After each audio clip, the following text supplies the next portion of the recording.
We would like to thank the following sponsors for making this broadcast possible.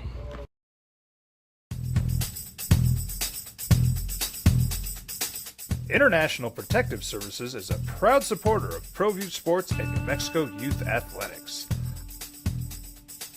IPS provides residential and commercial security services in the Albuquerque metro area. For more info, please call 505-897-2420 or visit International Protective Service.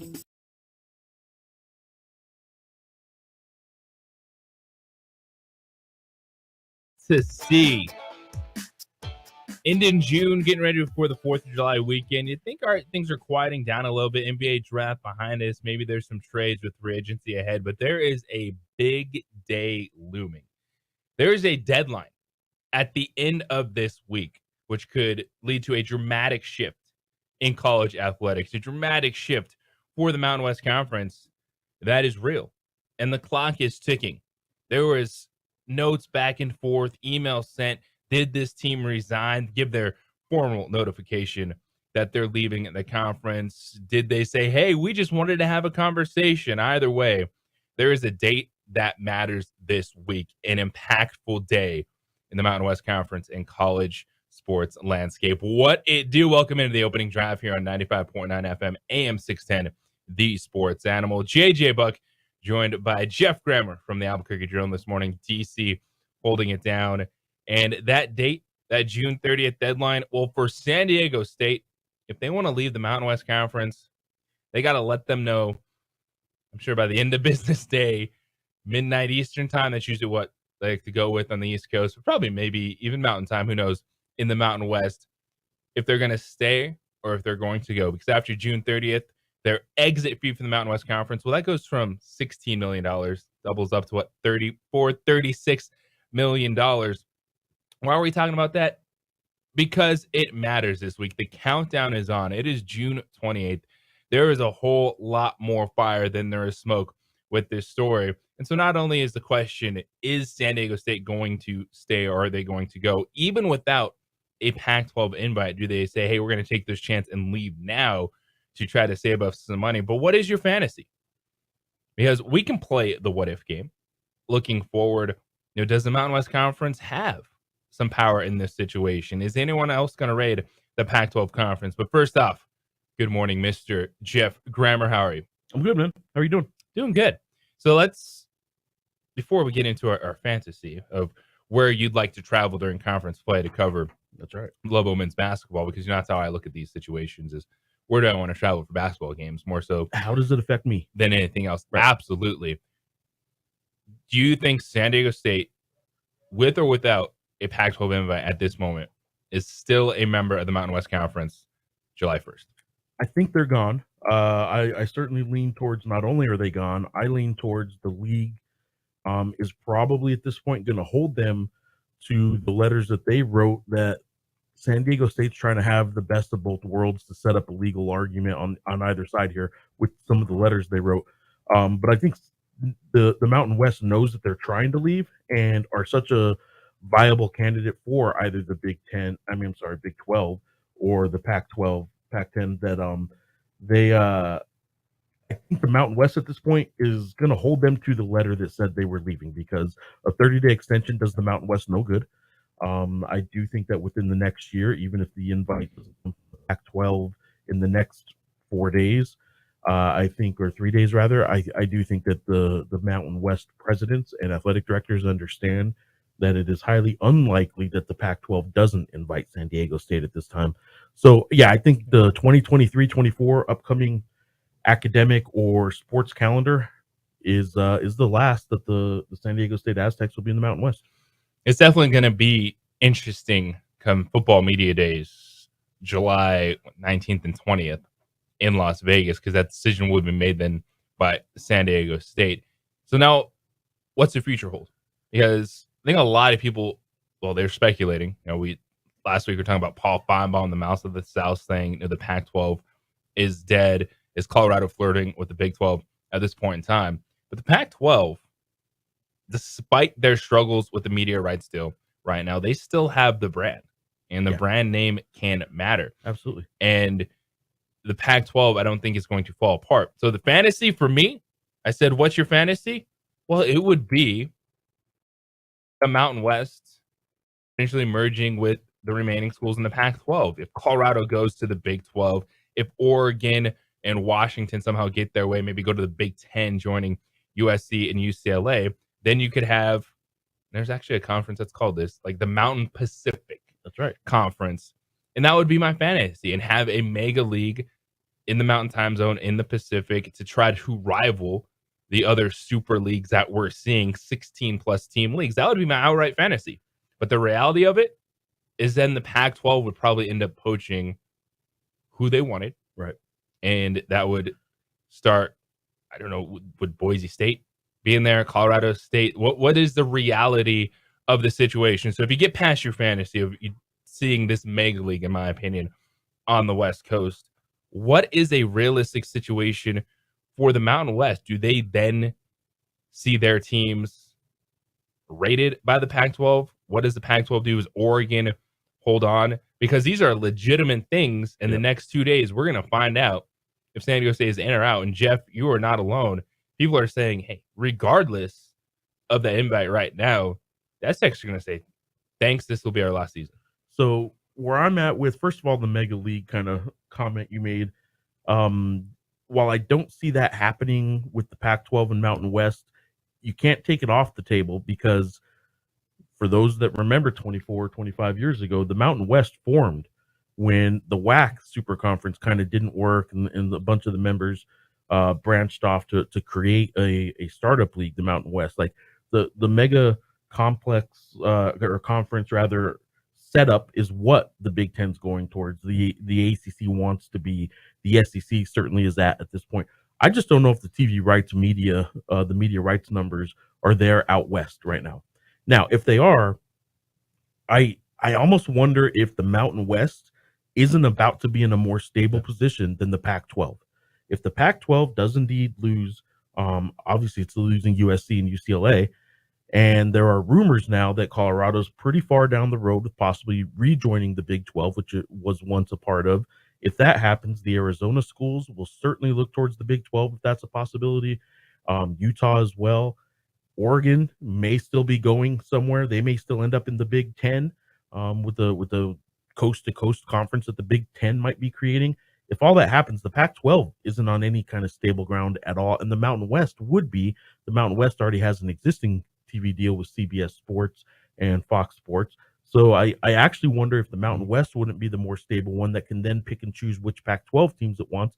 And I wouldn't just assume that that the Pac is that all the schools in the Pac-12 are invitable at this point. I don't know that they all are as standalone products to join the Mountain West. I don't know what value they necessarily bring if it's not the Arizona schools. At that point in time, you're potentially looking at Washington State, Oregon State, Cal, Stanford. Depending on if you assume at that point in time is Oregon and Washington, do they have enough power, enough name recognition where they could be like, hey, Big Ten, we'll tag along and give you 4 destinations right on the West Coast. You said to have this coast-to-coast league. But the clock is ticking. And July 1st, we'll know if San Diego State will be a future member of the Mountain West Conference.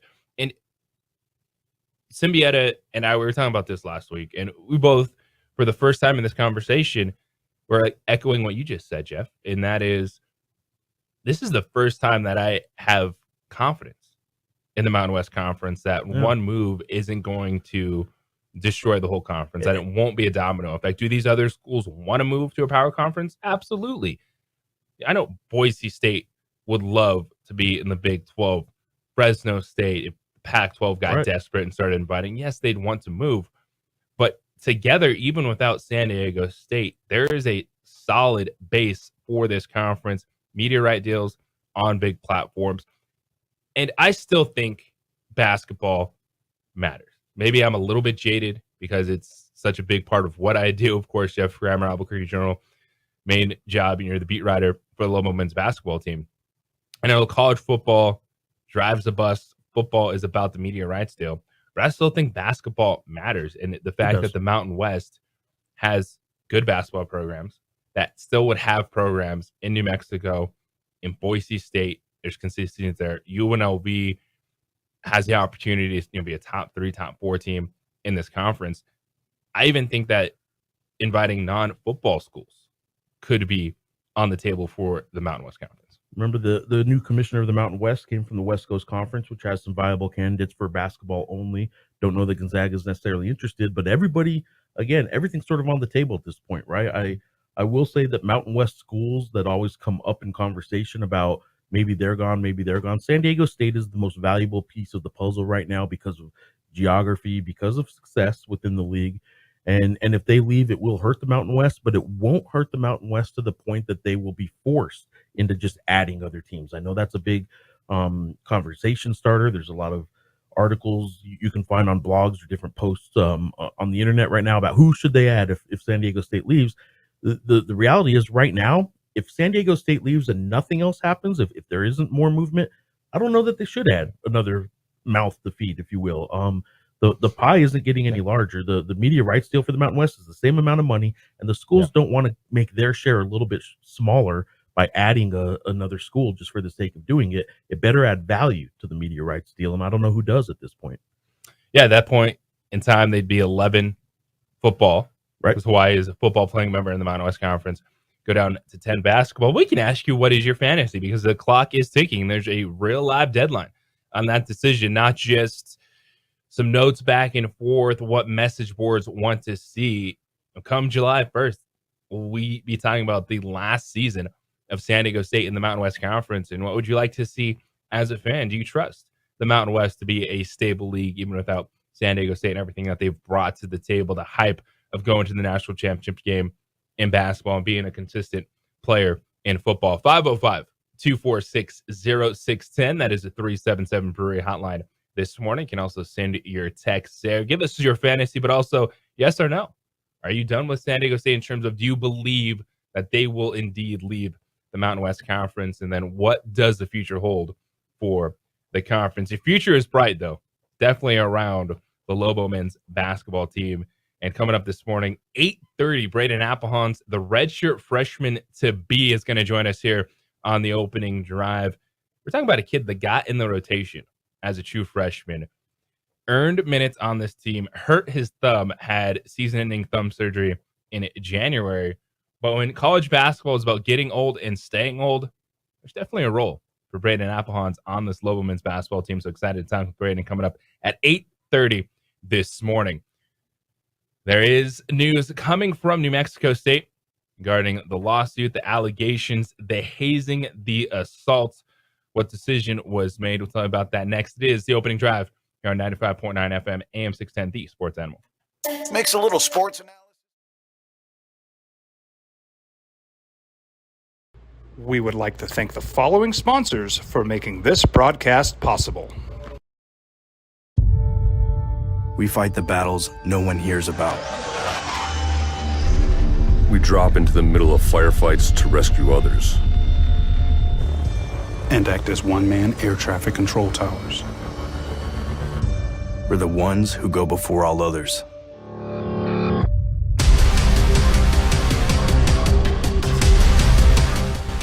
U.S. Air Force Special Warfare are proud supporters of ProView Sports. Well, I'm going to the frontier, walking to the cashier, order up a root beer and a number one. Cover it with green stuff, one scoop is not enough. Find a booth is real tough, back by the Duke. Meet my family, meet my friends in the quirkiest restaurant I have ever been. All of Albuquerque's favorite spot, it's the Frontier Restaurant. The Frontier Restaurant is a proud supporter of ProView Networks. These are more than just the sounds of a safe place to go after school. These are the sounds of interest being ignited and of mentors making an impact. At Boys and Girls Clubs, we don't do just one thing. We do whatever it takes to meet the needs of every kid who comes through those doors. Because whatever it takes is what it takes to build great futures. Great futures start here.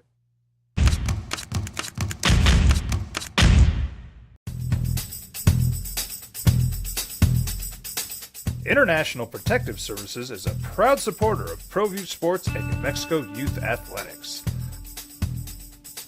IPS provides residential and commercial security services in the Albuquerque metro area. For more info, please call 505-897-2420 or visit internationalprotectiveservice.com. Sometimes it's the small things that make life easier, like never worrying about being declined at an ATM when only cash will do. With You're Covered from US Eagle, we'll cover you, even if the money's not there. That's a good feeling. And we do it with no extra fees or penalties. It's called trust, and we think that's important, especially if we're asking you to trust us. At US Eagle, that's just part of what it means when we say people mean more. Hi everyone, my name is Master Sergeant Jacob Groves. I am a Air Force Special Warfare Pararescueman. Air Force Special Warfare are proud supporters of ProView Network and New Mexico Youth Sports. Air Force Special Warfare operators are critical thinkers. They maintain a high level of fitness, they take initiative, and they don't quit. For more information on Air Force Special Warfare, contact me at the number listed below. U.S. Air Force Special Warfare are proud supporters of ProView Sports.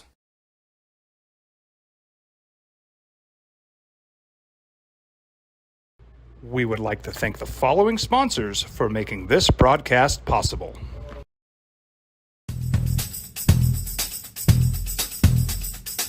International Protective Services is a proud supporter of ProView Sports and New Mexico Youth Athletics. IPS provides residential and commercial security services in the Albuquerque metro area. For more info, please call 505-897-2420 or visit internationalprotectiveservice.com. We fight the battles no one hears about. We drop into the middle of firefights to rescue others. And act as one-man air traffic control towers. We're the ones who go before all others.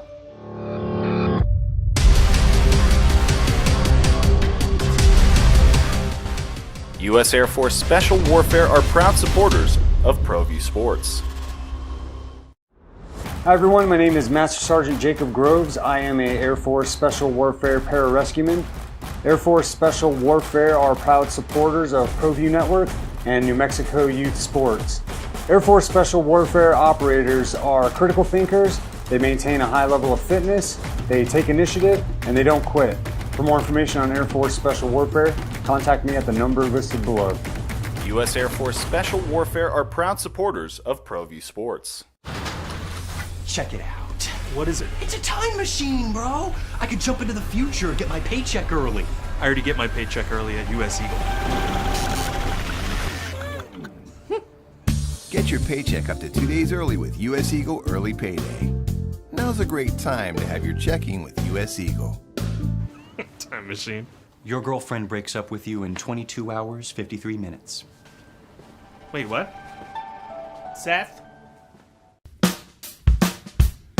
Well, I'm going to the frontier, walk up to the cashier, order up a root beer and a Has to be number. answered about that situation. You don't just shut down a basketball program and act like, hey, we shut it down. All good, let's move forward. Nothing to see here. You need to make sure you check all your boxes. And for New Mexico State, the university and the players that were involved in it, they need closure and they need answers, because some of these players that left the program, they were alleged of doing some terrible things. And so do they deserve to have a second, third chance in some of these situations and going to other programs? And answers were needed. Well, a settlement was reached in one of the lawsuits that was brought to the table against New Mexico State and those involved. It is the opening drive here on 95.9 FM, AM 610, The Sports Animal. JJ Buck, joined by Jeff Grammer, Albuquerque Journal, DC, holding it down, taking your phone calls at 246-0610, the 377 Brewery hotline.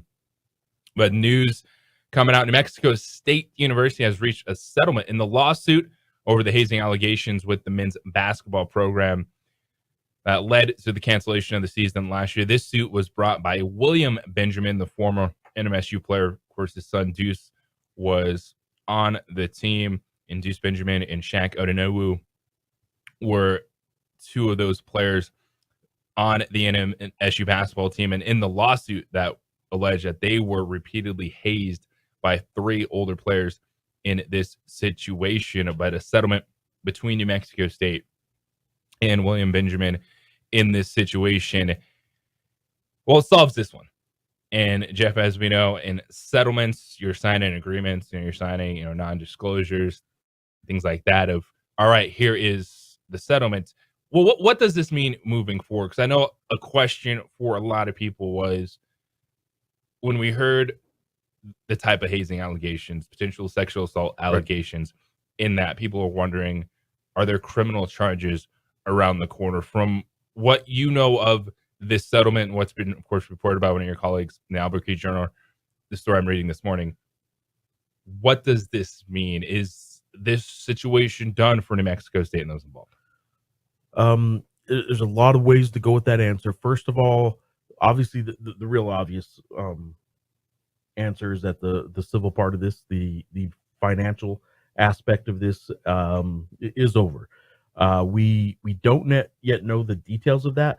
However, as a state institution, there will have to be some disclosure from New Mexico State about this settlement. It may not have details as to what they're admitting to necessarily or anything like that, but you can't give state risk management money in a lawsuit like this without having to disclose how much. So at some point, we're going to see a dollar figure that NMSU agreed to pay these guys to settle this suit. And that, you could read into that a whole lot of ways. The accusers could have decided that it was too much stress on them, that they wanted to just get rid of this and be done with it so they can try and get on with their basketball careers. And that dollar figure may not be telling. So I don't want to read too much into what that dollar figure is, but once we see that dollar figure, maybe that can give us some idea as to maybe what NMSU's culpability or what they figure their own culpability was. I know they, at least privately, have sort of felt pretty confident about these allegations. And they while not necessarily dismissing that something was going on and that there was a cultural problem, there's still an internal investigation going on to a lot of this within NMSU's ranks. The reality is, I don't think that they felt this rose to the level that the lawsuit alleged. So it'll be interesting to see how much they agreed to settle this for. I also want to point out that just because there's a settlement, while that part of it's done, the criminal side of this could still move forward. There could still be charges at some point if prosecutors or police gather enough evidence and want to go forward with that the civil suit and the criminal suit aren't necessarily tied together. But when you have a settlement and the accusers agree to drop the case they brought themselves, it's unlikely they're going to be overly cooperative in a criminal case. So I do think this is pretty close to over, the legal part of it all. But NMSU still has some looking inward to do about the culture and those kind of things. Did it rise to the level that the lawsuit alleged? At this point, maybe we never really know, at least not in the eyes of Lady Justice and the court system. But NMSU could take this opportunity and plans to really give a continued hard look at themselves, just to make sure that the culture they have around that basketball program and athletics in general down there is what they want it to be. Yeah, and it's not just a media creation. It's not overblowing it. There was a bunch of bad things going on in Mexico State. And this isn't just going back to the Albuquerque incident. We know Mike Peake was set up and he was attacked in that, and we understand that. But when you get outside of that, and Greg Heyer had a lost ship. And the stories that are coming out, what we know about that situation, that had to be blown out. And when you have these allegations and you have these student athletes that were putting their faces on it, they weren't just hiding and then trying to throw everyone else out under the bus. You needed answers for everyone. Yeah. Those that are alleging the assault and those that have been accused of it, because these are still young men, and you do need to know, if those that were named in the lawsuit, those guys are still trying to play college basketball. Right. Some of those dudes are transferred to other D1 universities. And I'm sure, behind the scenes coaches, they talk to everyone and they're going to get the inside information, but you need to know do those guys deserve another opportunity to play D1 basketball? Heck, do any of these coaches deserve to be around college athletes anymore after what happened? And I know it's a settlement, and the financial gain for these players is what you try to do. It doesn't take away any of their hardship, but it still feels like maybe some of those questions are unanswered. And if you're one of those players, you're one of those coaches, you're gonna probably get your chance, because if there's no criminal charges filed, they blew up the program. Everyone went their separate ways. Everyone can point the finger at someone else. And here we go. And it is worth noting that the news of this broke yesterday, not because NMSU put out a statement or anything, not really even because the accusers announced initially that that the settlement had come. It really started when Greg Heyer, his attorney, put out a statement that said Greg Heyer has been suggested that he'd been dropped from the lawsuit, and because they didn't find anything necessarily against Greg Heyer. That's not entirely accurate. It's not wrong either. He was dropped because everybody was dropped. The lawsuit was dropped, and Greg Heyer was listed in the lawsuit, and he was dropped because everybody was dropped. And his attorney did put out a statement that says Greg Heyer wants to get back into coaching, and in his mind, regardless of what everybody would like to say about Greg Heyer at this point, the guy's not been charged with any crime. The guy has been fired with cause. Mind you, that doesn't mean that's over yet either. He can certainly still pursue the suing the school to get the rest of his contract. Firing coaches with cause in college athletics is really hard to do, and this, I would submit to you, sort of is this like a double-edged sword for New Mexico State, though? It kind of is, with what we're just talking about, how they feel confident in this lawsuit over here from the players, but then they need to be like, hey, we kind of have to say things went down, make sure we don't have to pay out Greg. And that's sort of where we're at, right? Like they already fired a coach, and are on the hook for a lot of money if they don't find cause, in the culture of the program being so bad that they needed to fire a coach in the first year of his contract. They need to fire him. They found that cause, but yet, this lawsuit settled. Greg Heyer's not been charged with anything. Greg Heyer right now, to my knowledge, is not named in any civil lawsuit out there. They have to prove cause at some point, assuming Greg Heyer is pursuing the rest of his money for his contract. So to prove that cause, it sort of would suggest that they need to maybe find something that they are saying didn't happen. Double-edged sword, I think, is fair. It's going to be interesting, man. Like, this whole firing coaches with cause just almost never happens in college athletics, because it's so hard to prove, and because schools rarely ever are able to fire a coach with cause without at least just coming up with a settlement of their own down the road. I'd be shocked in this case too if Greg Heyer doesn't at some point get a little bit of money out of this for the rest of his contract. It'd be surprising to me, just because in college athletics, it almost never happens that the coach doesn't get something if he's fired. 505-246-0610, the 377 Brewery Hotline, the Sports Animal text line this morning. Joining us at 8 o'clock, it will be a former Aggie. That is Brandon Mason. And the Enchantment, it is that time of year again. The basketball tournament happened in July. If you remember, last year we had the Lobos and Aggies TBT teams running it in the pit. That's not going to be the case this year. There's some changes to the Enchantment. They're still playing in the basketball tournament. They're still getting the names, but they're also adding to the roster. And this is going to be really interesting for the fans to try to mesh the new look Enchantment. Also get an update on the next generation ballers. Of course, Brandon Mason over there, Albuquerque Basketball Club, ABC, always popping. Every time I drive by down there in Old Town, the gym is full. And kids it's are hooping. Man. It's a lot of New Mexico kids getting some college opportunities now that they, at least by numbers, wasn't happening just a couple years ago. So it's interesting. It's a fascinating dynamic, because I know it's club basketball, so these players are choosing to play there and not at some of these high schools, and maybe have some hurt feelings. But what matters is kids are getting an opportunity.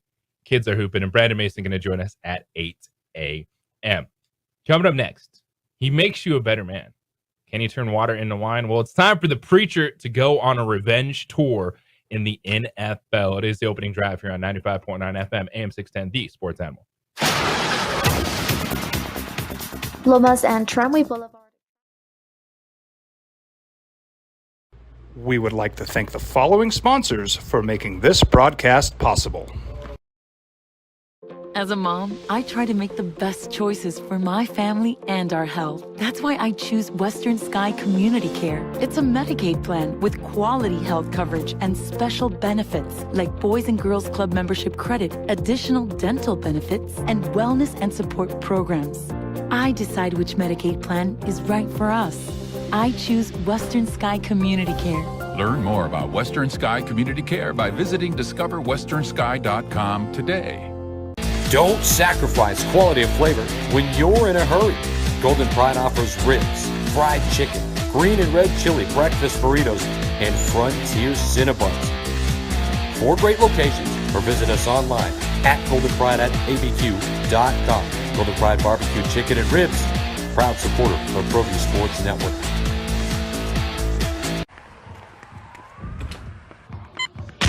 These are more than just the sounds of a safe place to go after school. These are the sounds of interest being ignited and of mentors making an impact.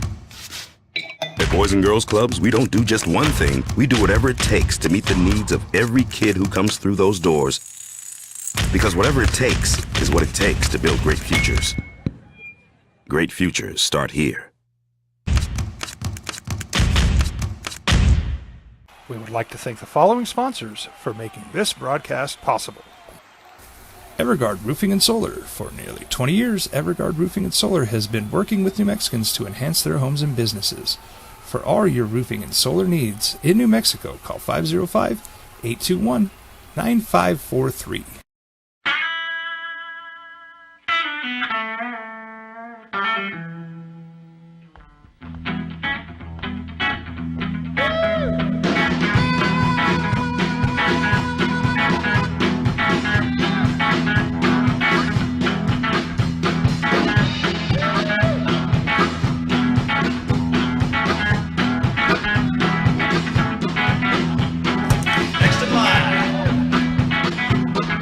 Rudy's is a proud supporter of ProView Networks. Check it out. What is it? It's a time machine, bro. I could jump into the future, get my paycheck early. I already get my paycheck early at US Eagle. Get your paycheck up to 2 days early with US Eagle Early Payday. Now's a great time to have your checking with US Eagle. Time machine. Your girlfriend breaks up with you in 22 hours, 53 minutes. Wait, what? Seth? Hi everyone, my name is Master Sergeant Jacob Groves. I am a Air Force Special Warfare Pararescueman. Air Force Special Warfare are proud supporters of ProView Network and New Mexico Youth Sports. Air Force Special Warfare operators are critical thinkers. They maintain a high level of fitness, they take initiative, and they don't quit. For more information on Air Force Special Warfare, contact me at the number listed below. U.S. Air Force Special Warfare are proud supporters of ProView Sports.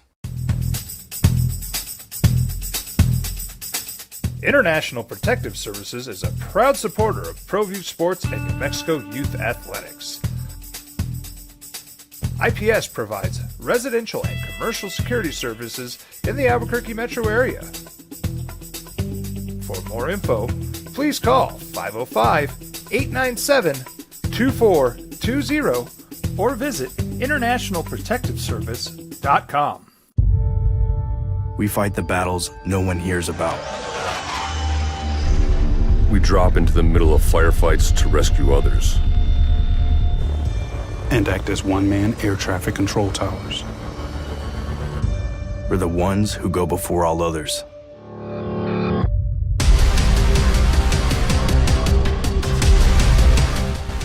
U.S. Air Force Special Warfare are proud supporters of ProView Sports. Dream style stucco. Stucco is the way to go.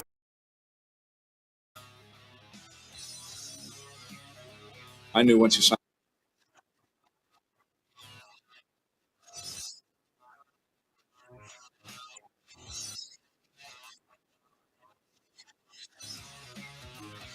Derek Carr, now the Saints quarterback. And I think Derek Carr is one of the more fascinating stories this NFL season.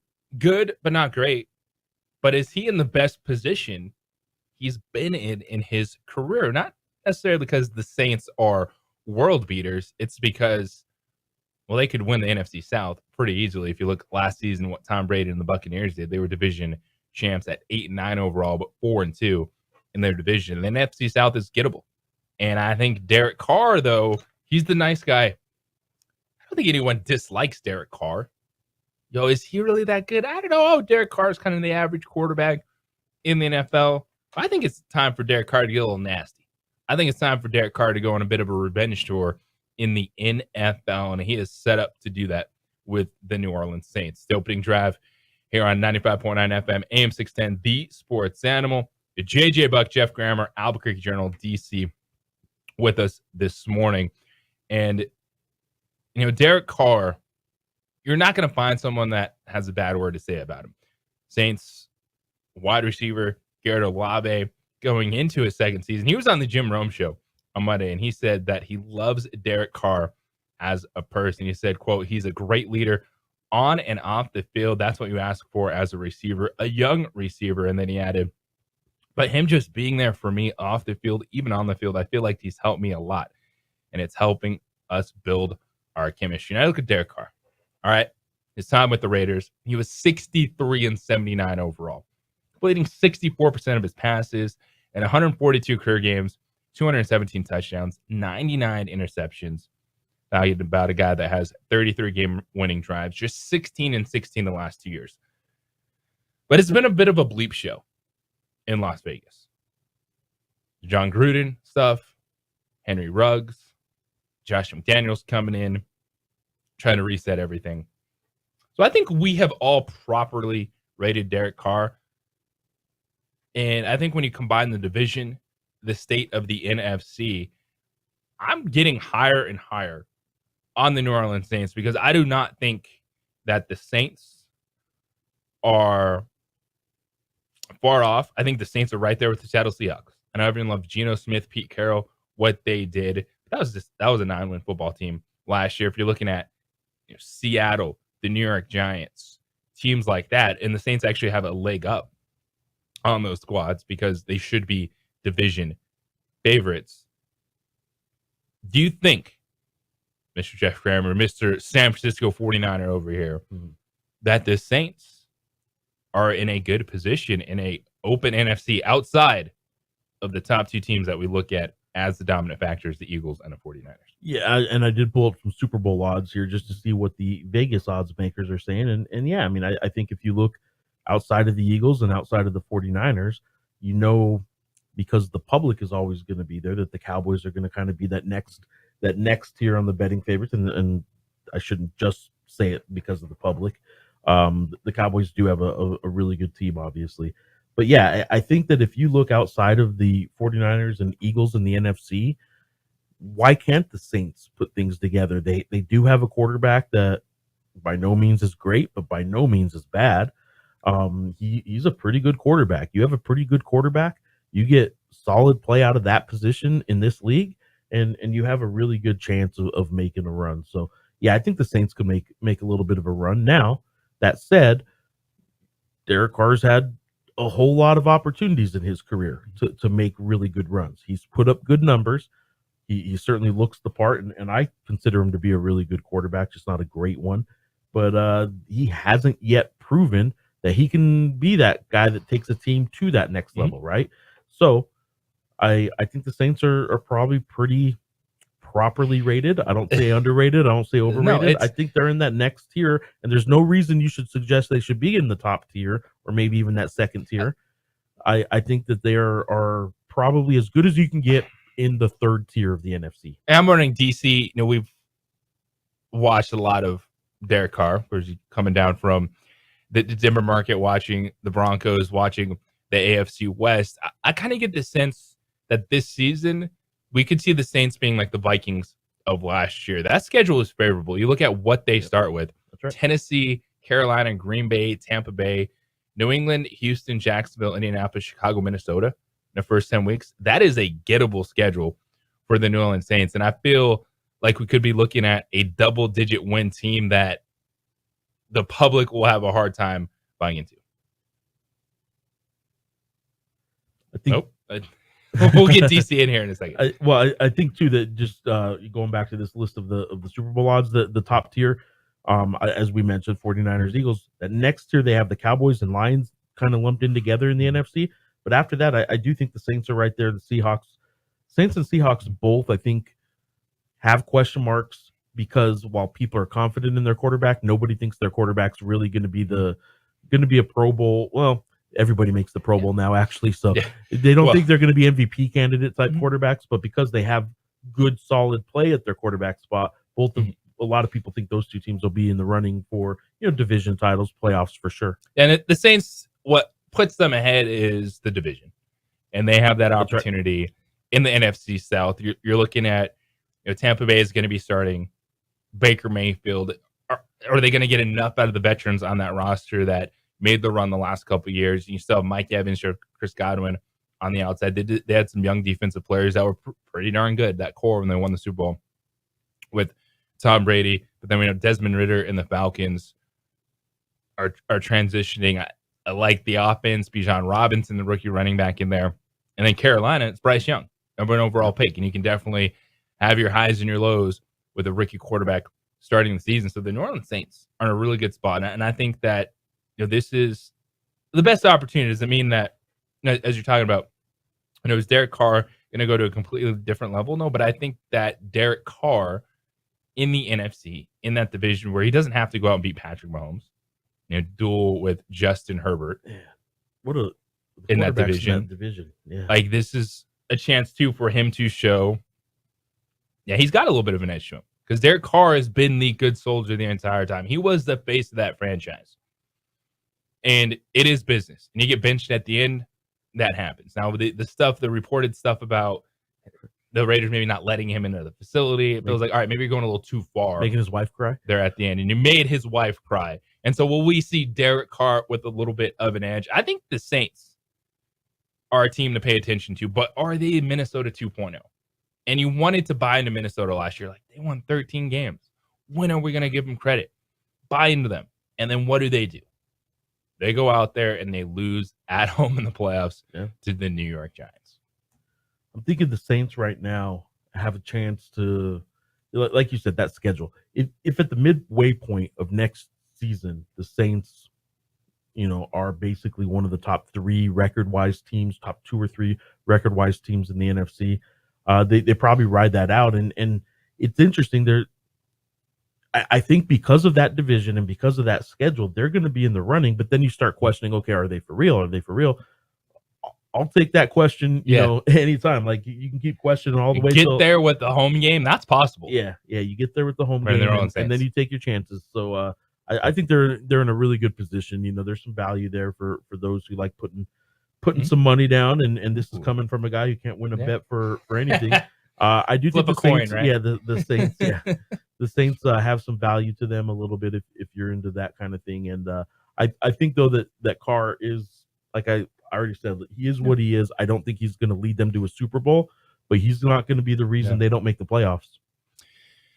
Where are you feeling? Are the Saints starting to climb that ladder? Are you buying the bite of the Lions? We're going to talk about the Lions because they're starting to chirp a little bit ahead of the season, but the NFC is fascinating. There's 2 teams that stand out above the rest. It is the Philadelphia Eagles because they have the talent, they have the quarterback play. It's insane what San Francisco has done with the questions at the quarterback position. Everything but that quarterback position, basically. And where they are. Of course, the Cowboys, we talk about what they should be with the star defensive player, the weapons on the outside, a good quarterback, and Dak Prescott. How you feeling about the NFC? And should we start putting the Saints in that conversation with the Detroit Lions? But coming up next, is Josh Allen finally firing back at his star wide receiver? It is the opening drive here on 95.9 FM, AM 610, the Sports Animal. This report is sponsored by Indeed.com. If summer is heating up. We would like to thank the following sponsors for making this broadcast possible.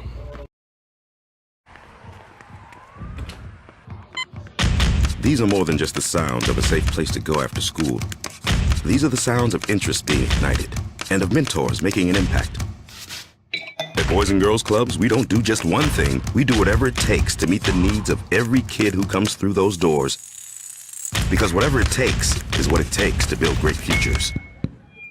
Great futures start here. Don't sacrifice quality of flavor when you're in a hurry. Golden Pride offers ribs, fried chicken, green and red chili breakfast burritos, and Frontier Cinnabons. 4 great locations, or visit us online at goldenpride@abq.com. Golden Pride Barbecue Chicken and Ribs, proud supporter of ProView Sports Network.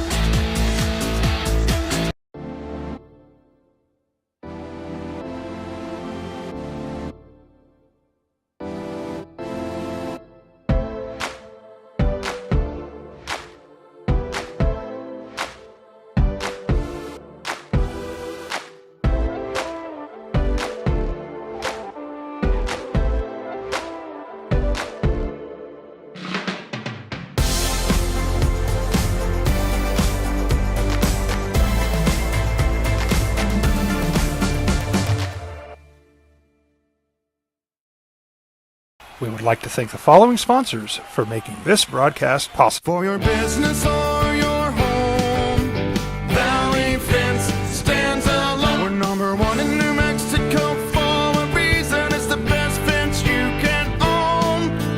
Proudly serving New Mexico for over 50 years. At Valley Fence, the difference is clear. No fence too big, too small, or difficult. We handle them all. Check it out. What is it? It's a time machine, bro. I could jump into the future, get my paycheck early. I already get my paycheck early at US Eagle. Get your paycheck up to 2 days early with US Eagle Early Payday. Now's a great time to have your checking with US Eagle. Time machine. Your girlfriend breaks up with you in 22 hours, 53 minutes. Wait, what? Seth?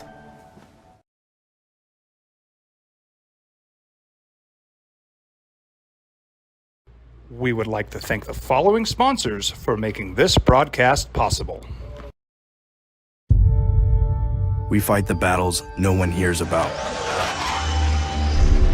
We drop into the middle of firefights to rescue others.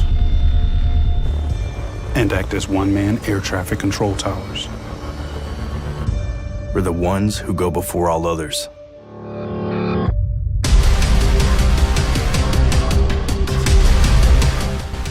U.S. Air Force Special Warfare are proud supporters of ProView Sports.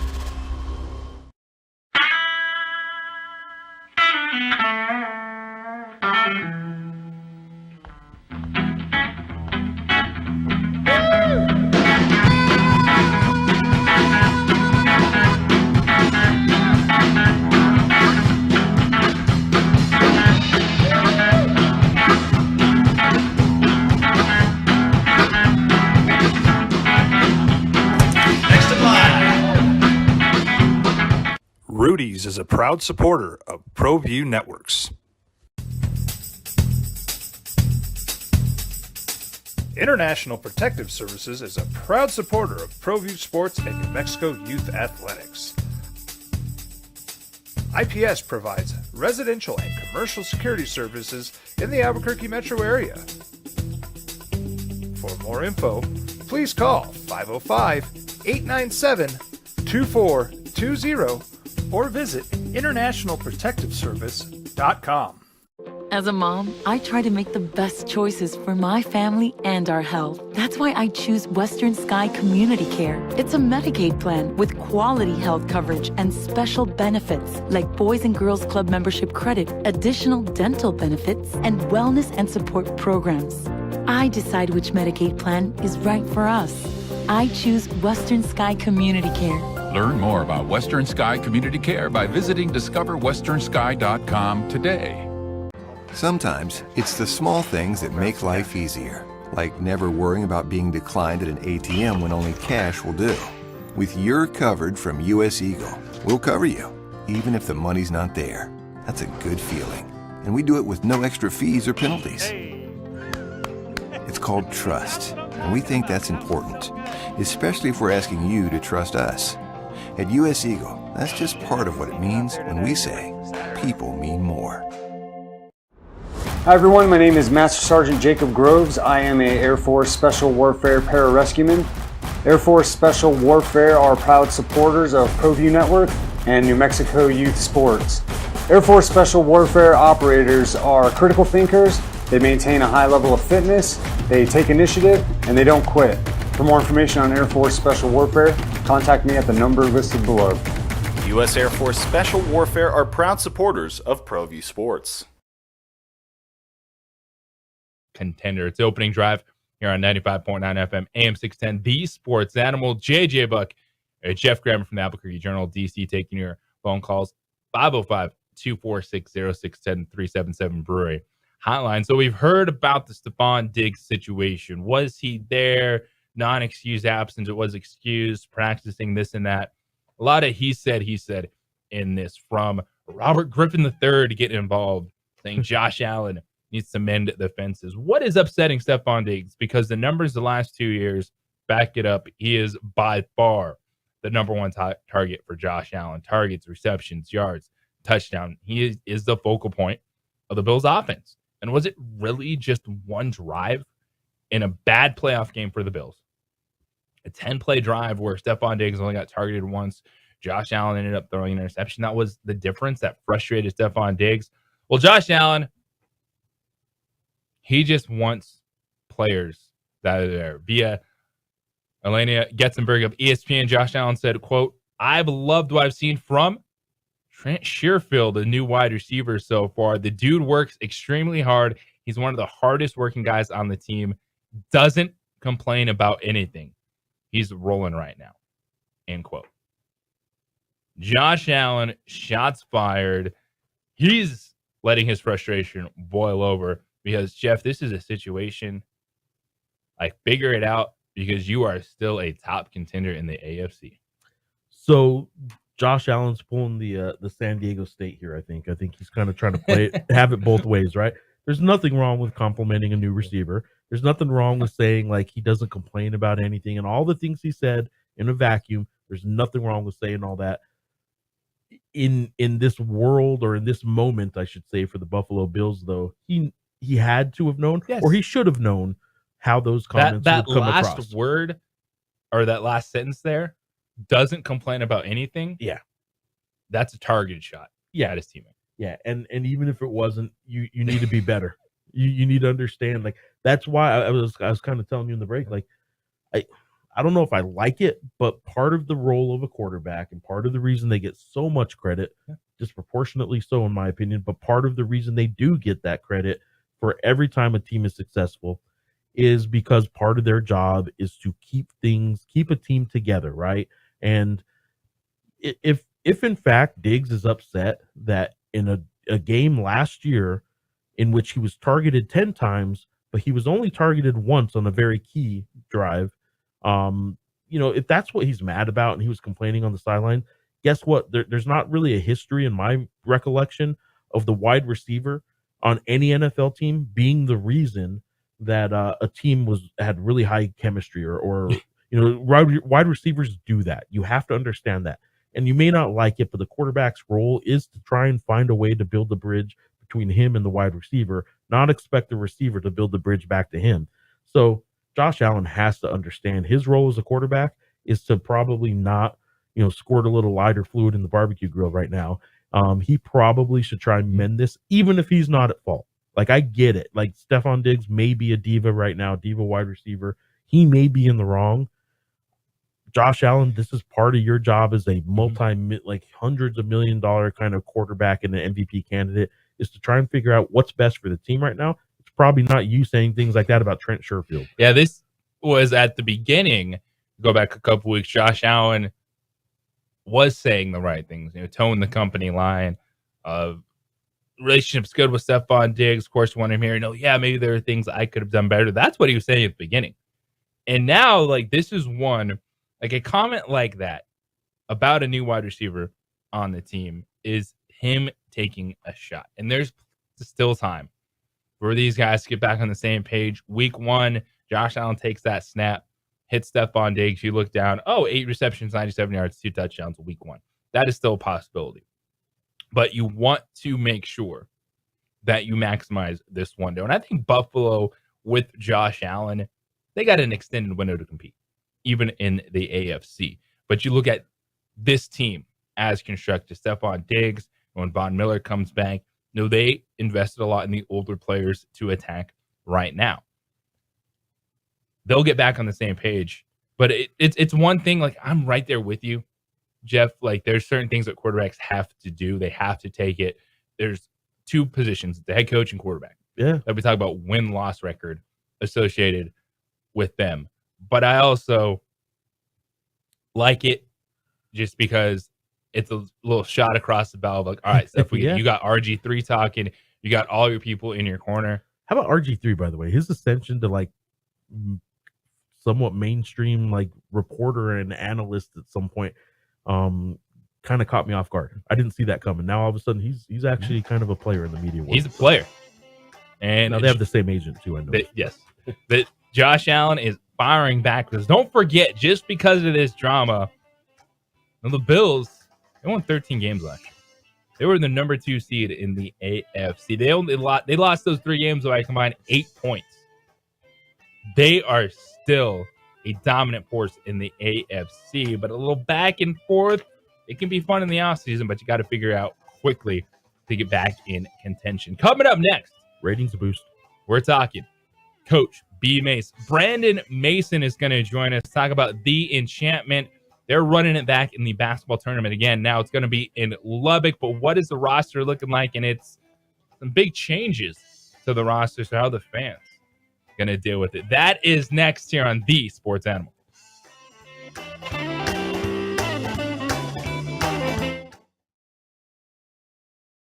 We would like to thank the following sponsors for making this broadcast possible. We fight the battles no one hears about. We drop into the middle of firefights to rescue others. And act as one-man air traffic control towers.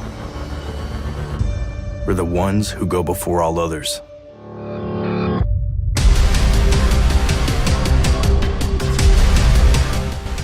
U.S. Air Force Special Warfare are proud supporters of ProView Sports.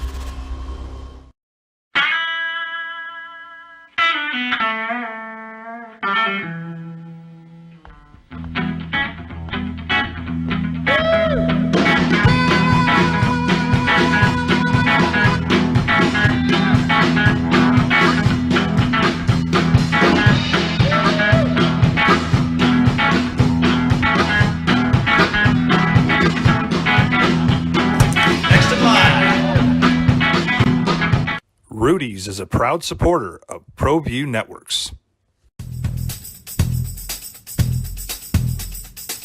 International Protective Services is a proud supporter of ProView Sports and New Mexico Youth Athletics. IPS provides residential and commercial security services in the Albuquerque metro area. For more info, please call 505-897-2420 or visit internationalprotectiveservice.com. As a mom, I try to make the best choices for my family and our health. That's why I choose Western Sky Community Care. It's a Medicaid plan with quality health coverage and special benefits like Boys and Girls Club membership credit, additional dental benefits, and wellness and support programs. I decide which Medicaid plan is right for us. I choose Western Sky Community Care. Learn more about Western Sky Community Care by visiting discoverwesternsky.com today. Sometimes it's the small things that make life easier, like never worrying about being declined at an ATM when only cash will do. With You're Covered from US Eagle, we'll cover you, even if the money's not there. That's a good feeling. And we do it with no extra fees or penalties. It's called trust, and we think that's important, especially if we're asking you to trust us. At US Eagle, that's just part of what it means when we say, people mean more. Hi everyone, my name is Master Sergeant Jacob Groves. I am a Air Force Special Warfare Pararescueman. Air Force Special Warfare are proud supporters of ProView Network and New Mexico Youth Sports. Air Force Special Warfare operators are critical thinkers. They maintain a high level of fitness, they take initiative, and they don't quit. For more information on Air Force Special Warfare, contact me at the number listed below. U.S. Air Force Special Warfare are proud supporters of ProView Sports. These are more than just the sounds of a safe place to go after school. These are the sounds of interest being ignited and of mentors making an impact. At Boys and Girls Clubs, we don't do just one thing. We do whatever it takes to meet the needs of every kid who comes through those doors. Because whatever it takes is what it takes to build great futures. Great futures start here.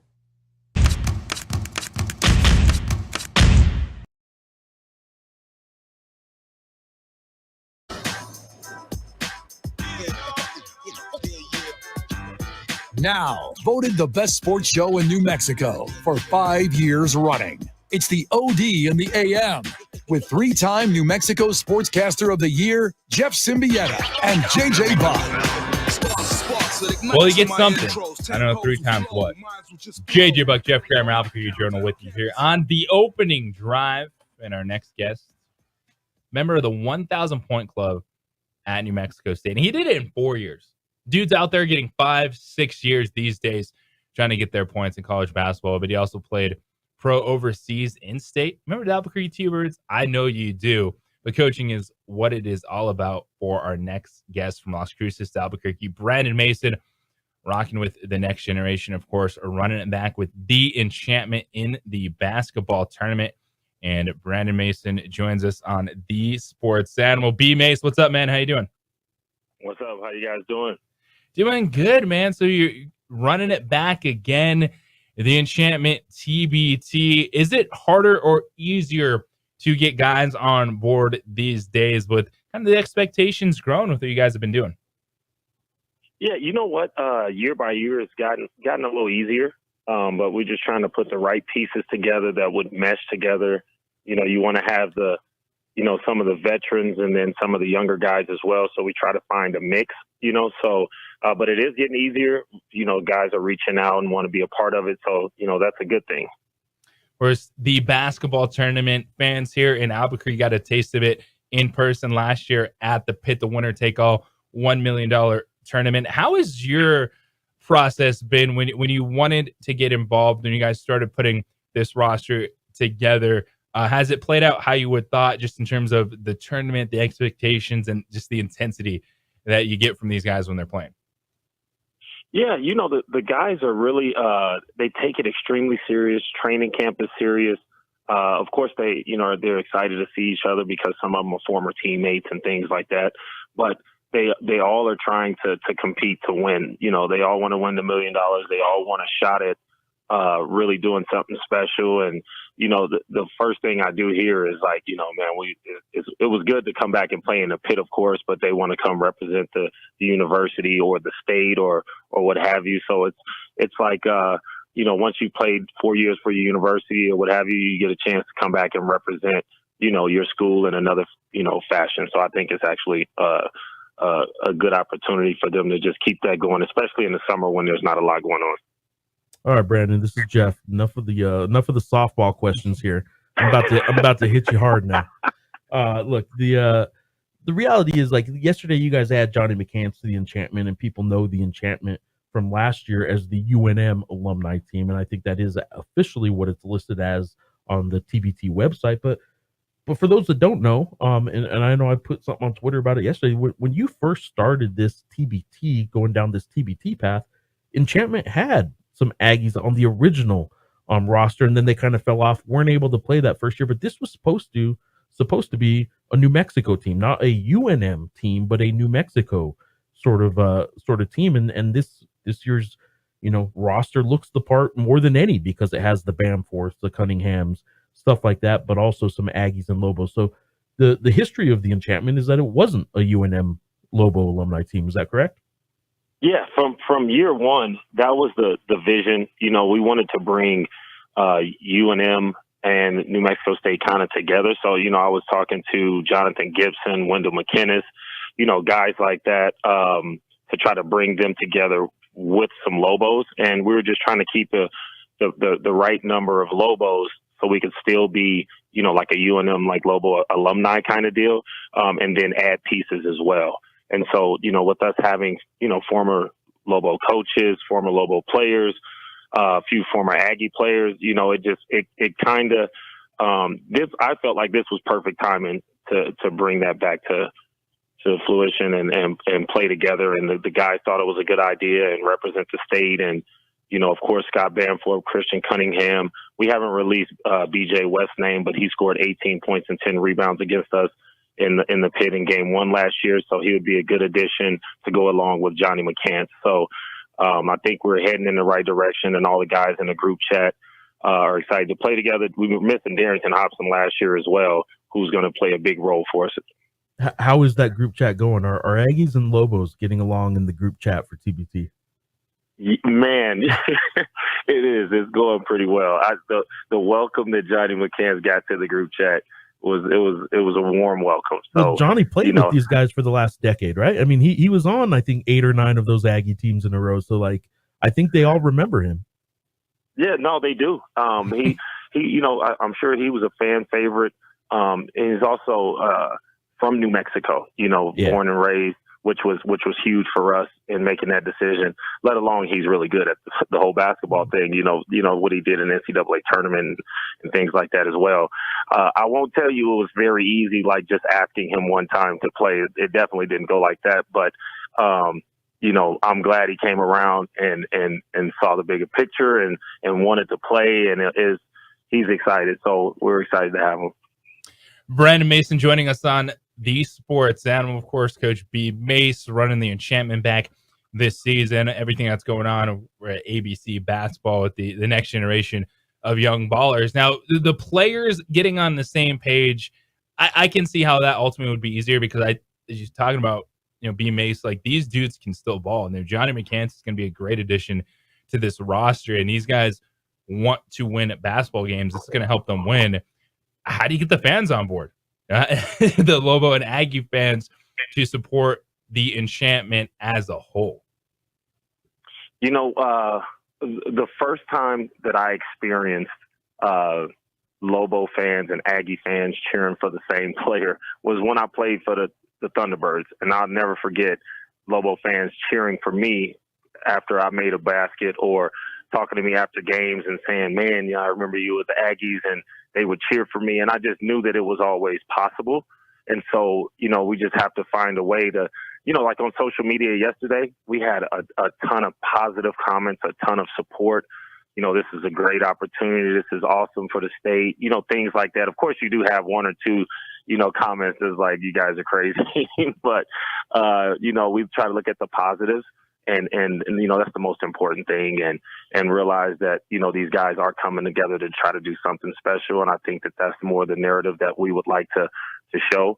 And also we want to represent the J.B. White Foundation this year and bring some light to his foundation and what Jude Voss is trying to do in the community with scholarships and different things like that. So we will be representing J.B. White as well. You got any other roster news you can give us? Any other former players that haven't been announced yet, or when we might know what some of these guys, some of these names? I'm trying to lock in 2 other guys right now, but it's definitely a pie in the sky situation. So we've pretty much announced, we have Anthony Mathis, Scott Banforth, we have Vance Jackson, Darrington Hobson. Christian Cunningham is the only one that we haven't announced, and BJ West. But we do have an associate head coach that I haven't announced yet. And he's probably going to ask me, why did I say something? But I thought Craig Snow, who has a huge New Mexico tie as associate head coach at Evansville, would be a really good addition with Kenny Thomas being the head coach. I think Snow, with his X's and O's and his relationships that he has in New Mexico, will be a huge addition for us. And what about the pit, man? Is it coming back or not? I probably know more than you could even talk about, but I'm just curious. What can you say about whether or not TBT is ever coming back to Albuquerque? I really believe that if we can go win a few games this year, I think we have a really good chance of it coming back. But I think that's more along the lines of TBT and UNM and things like that. I think both would, I think it can work out, and I think it's good for the community. It's good for the TBT. We had the 7th largest attendance in history UNM welcomed the TBT with open arms, and UNM did a fantastic job of, showing the support and opening up the doors and doing everything they asked. So I do see it in the future, something possible happen. Brandon Mason with us a few more minutes here on the Sports Animals. You guys are going to be playing in the Lubbock Regional, kicking things off July 19th in the basketball tournament against Austin's own. How do you feel about kind of the region and just the trip you guys are going to be making to Lubbock? Well, I feel like we did get a tough draw. Of course, we have, Austin, and then we were rolling to the hometown team, and I'm sure they would like to see some different matchups or what have you like that. So I think we're just going to go ruffle some feathers and try to, win back-to-back games and try to get out of that region. I think we do have a chance because we're sort of a sleeper, and with our late additions and things that just, fell into place for us, I think nobody was kind of planning on us winning game 1 or 2. So I think that we're going to be well prepared as a staff and players. Guys are getting here earlier, coming before training camp as well to get work in. So I think they're taking it just as serious this year. So Brandon Mason, the general manager, the coach, the most popular man in New Mexico basketball. You've had ties to Highlands, New Mexico State, UNM, Thunderbirds. Tell me now, though, give us a rundown for those that don't know yet, kind of what's going on at ABC, man. Like you how many kids that either play or kind of full on sort of attend the prep school really are now with scholarship opportunities to play basketball, man. How are things going with ABC? ABC is doing well. We're in about year 2. The first year, of course, you start out slow. You're a new organization. We probably had about 7 kids that went to play college basketball. In this year 2, we're over 15 kids, 4 going Division I, and the rest of, Division II, junior college, and what have you. So these opportunities are coming for our kids. We want to raise that number every year. And I just, I see the benefit of traveling and putting kids in position and marketing on social media and just giving them opportunities because kids in New Mexico can play. And we're seeing it with the younger kids who are getting, opportunities and offers that don't play prep as well, that just play for their high school and they play AAU. So it's working in both ways. And that's what this is all about. It's not just about prep. It's about AAU, it's about prep, it's about high school, and all the kids in New Mexico are benefiting from it. And that's one thing that I wanted to show and be able to accomplish. All right, you're helping out a lot of kids in New Mexico. There's one in particular I'm going to ask you about. I don't really want to single anybody out necessarily, but in this case, I think I have to because Brandon Mason, the coach, Brandon Mason, the recruiter through the years, is now Brandon Mason, the father of a kid being recruited. Tell me about Brandon Mason Jr. and kind of what it's like in your role where you've been on the other end for so long, both as a player and a coach. Your kid's been recruited now, man. How crazy is that? Yeah, it's crazy, but I really appreciate the relationships and, the places that he's been where these coaches remember him and they look at him as little Brandon, and now he's 6'3", going into 9th grade. I think it's awesome for him because he's 6'3" now. He puts in a lot of work. And, I'd say 2 years ago, you wouldn't even see this coming just because, our teams have been so talented. He's always been the afterthought or the shooter in the corner. And now he's stretched and developed his game and had a lot of people that had hands on to help develop him. I've stayed away from coaching him. I've stayed away from, I just let other people kind of work with him. And now I see it all coming together along with his size and ability. And I think it's awesome I don't pressure him. I don't coach him. I just let other people in our program. They do a fantastic job with him. So he has a bright future, and it's very early. So I just love to see where it all goes. That's awesome, man. Well, Brandon, always appreciate the time, man. We will stay in touch. We'll be talking about the enchantment. I know the fans are going to get excited once the interim wraps up here in July. Best of luck, man, and take care. Thank you very much, guys. I appreciate you. Brandon Mason with us on The Sports Animal. No, he don't want no ring chasers hanging out of the passenger side. Who is this in his time? Is it up with his team? Coming up next here on The Sports Animal. This report is sponsored by Bank of America. Bank of America has powerful digital solutions for local. We would like to thank the following sponsors for making this broadcast possible.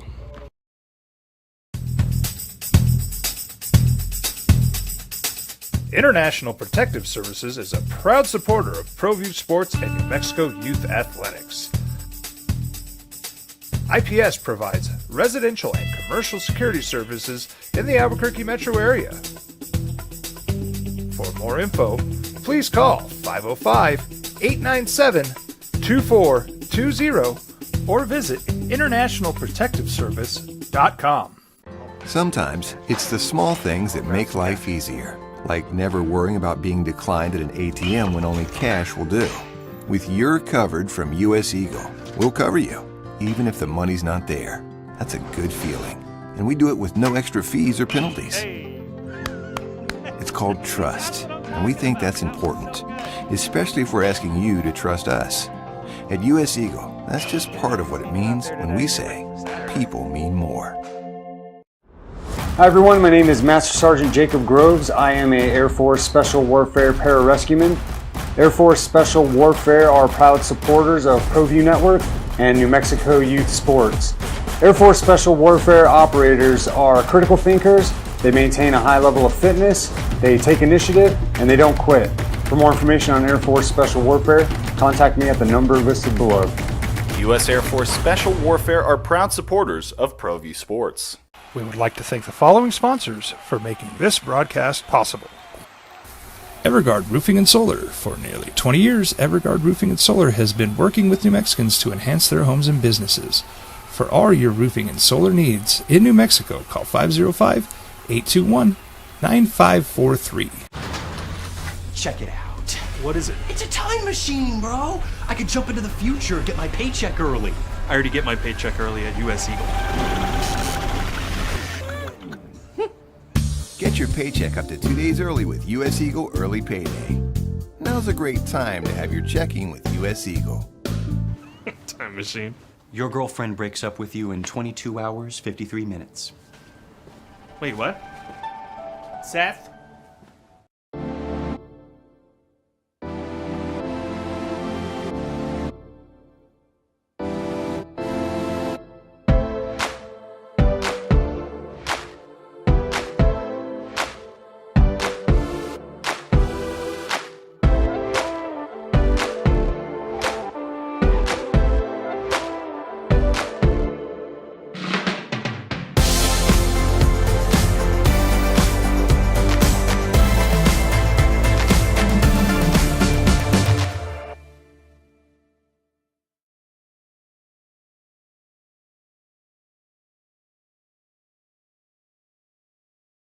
We would like to thank the following sponsors for making this broadcast possible. As a mom, I try to make the best choices for my family and our health. That's why I choose Western Sky Community Care. It's a Medicaid plan with quality health coverage and special benefits like Boys and Girls Club membership credit, additional dental benefits, and wellness and support programs.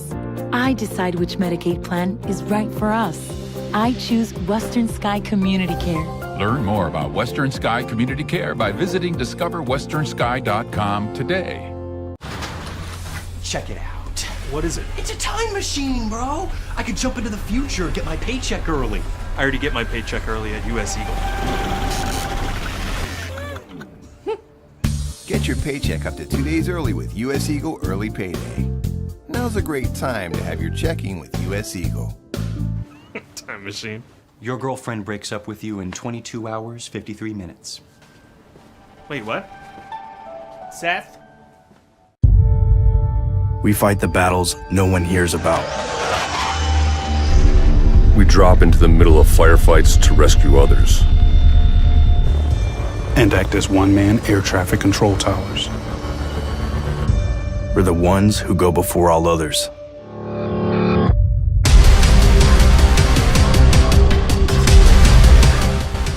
U.S. Air Force Special Warfare are proud supporters of ProView Sports. Well, I'm going. So is it going to work out?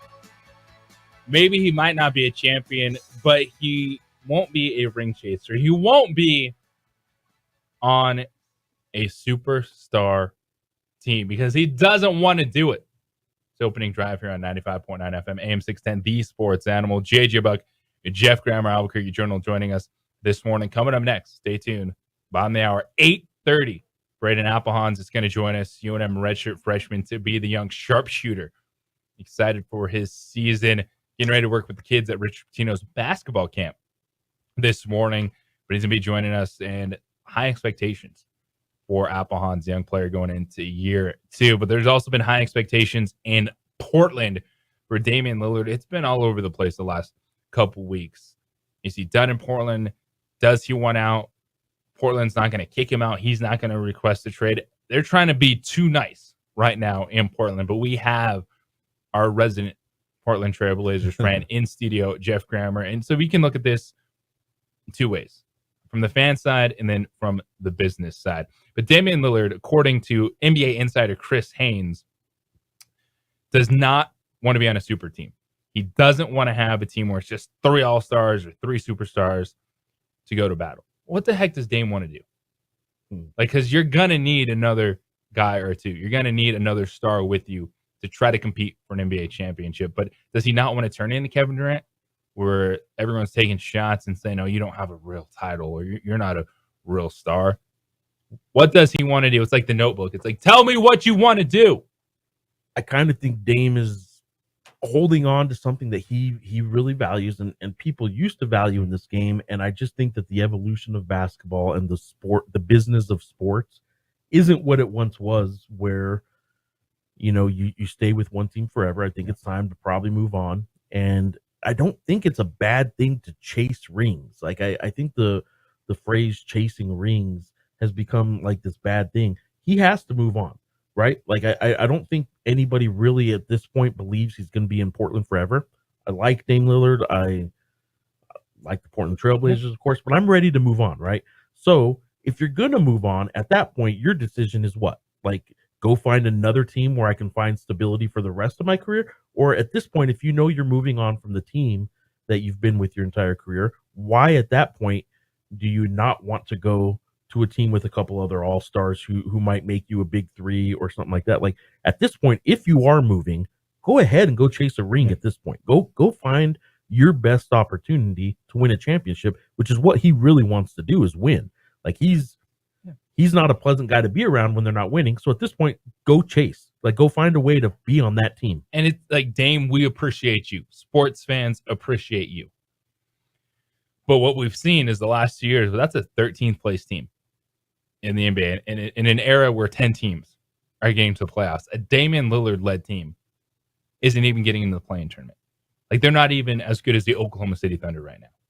And you're thinking, well, say Gilgeous-Alexander can take a bunch of young dudes to playoffs. Why can't Dame? Well, it's not working. And he has not been finishing the seasons. And that roster is so young, it's going to be more of the same. And it's time for someone to rip off that Band-Aid, whether it's the general managers, whether it's Dame Lillard, and say, we have to move on. We're going to get more into this later. Scoot, by the way. Because they got Scoot Henderson, the future in Portland, because it is going to be a big domino with NBA free agency, the talking game starting this weekend. But coming up next, we're talking Lobo basketball. Braden Applehans, a redshirt freshman to be the young sharpshooter, got some time in the rotation early as a true freshman for Lobos, got hurt. How did he respond? What did he do the rest of the season when he hurt his thumb to prepare himself for this year? We'll talk with Braden next. It's opening drive here on 95.9 FM, AM 610, The Sports Animal.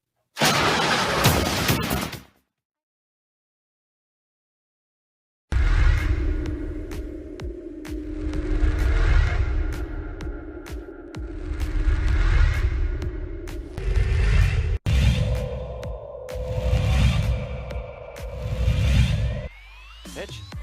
There's a line drive right at the shortstop for out number 3.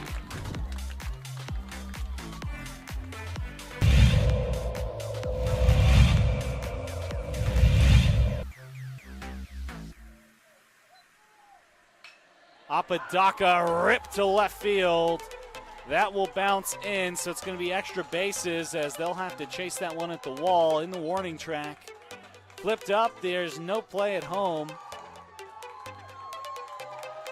So it's an RBI double for Andrew Apodaca.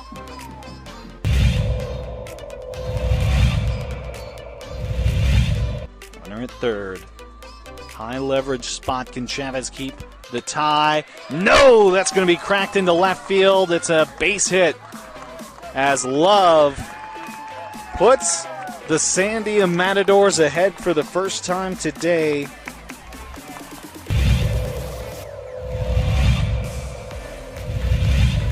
The 0-2.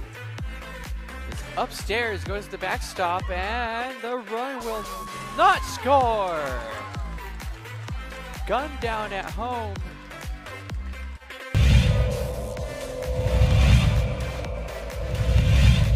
Chavez rocks and fires. Ahmed, that's going to be an RBI for Ahmed as that one right through the gap in right center. Petrie will scoop that one, and it's looking like a triple as Ahmed plugs into third base, and what a way to score that run for the Matadors.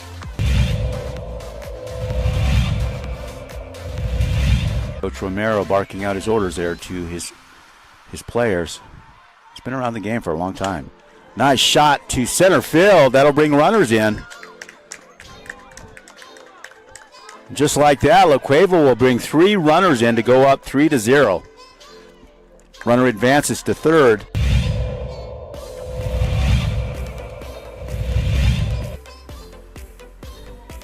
Shot to center. That looks good. That's gone. Man, outstanding center shot there. As La Cueva will score. Antonio Lucero, second baseman, quite the hitter.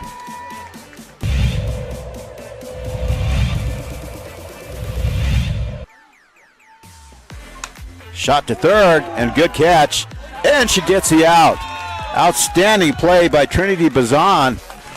Nice bright spot.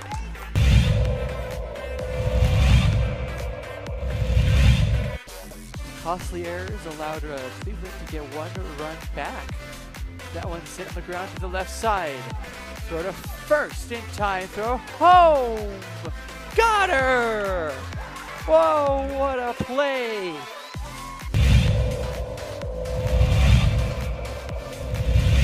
Next door or something. Not sure, but they came out here, and Ellison cracks an RBI out to left field. That's where you got to do it. 1 run, 2 run, and this game could very well be over. It's a play at the plate. It's sliding, and that will do it. The Rams walk off the La Cueva Bears. It's a 3-run batted in shot by Dean Ellison.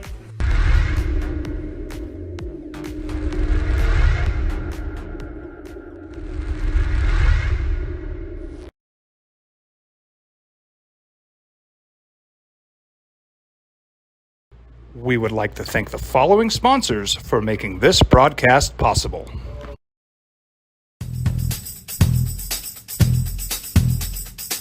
International Protective Services is a proud supporter of ProView Sports and New Mexico Youth Athletics.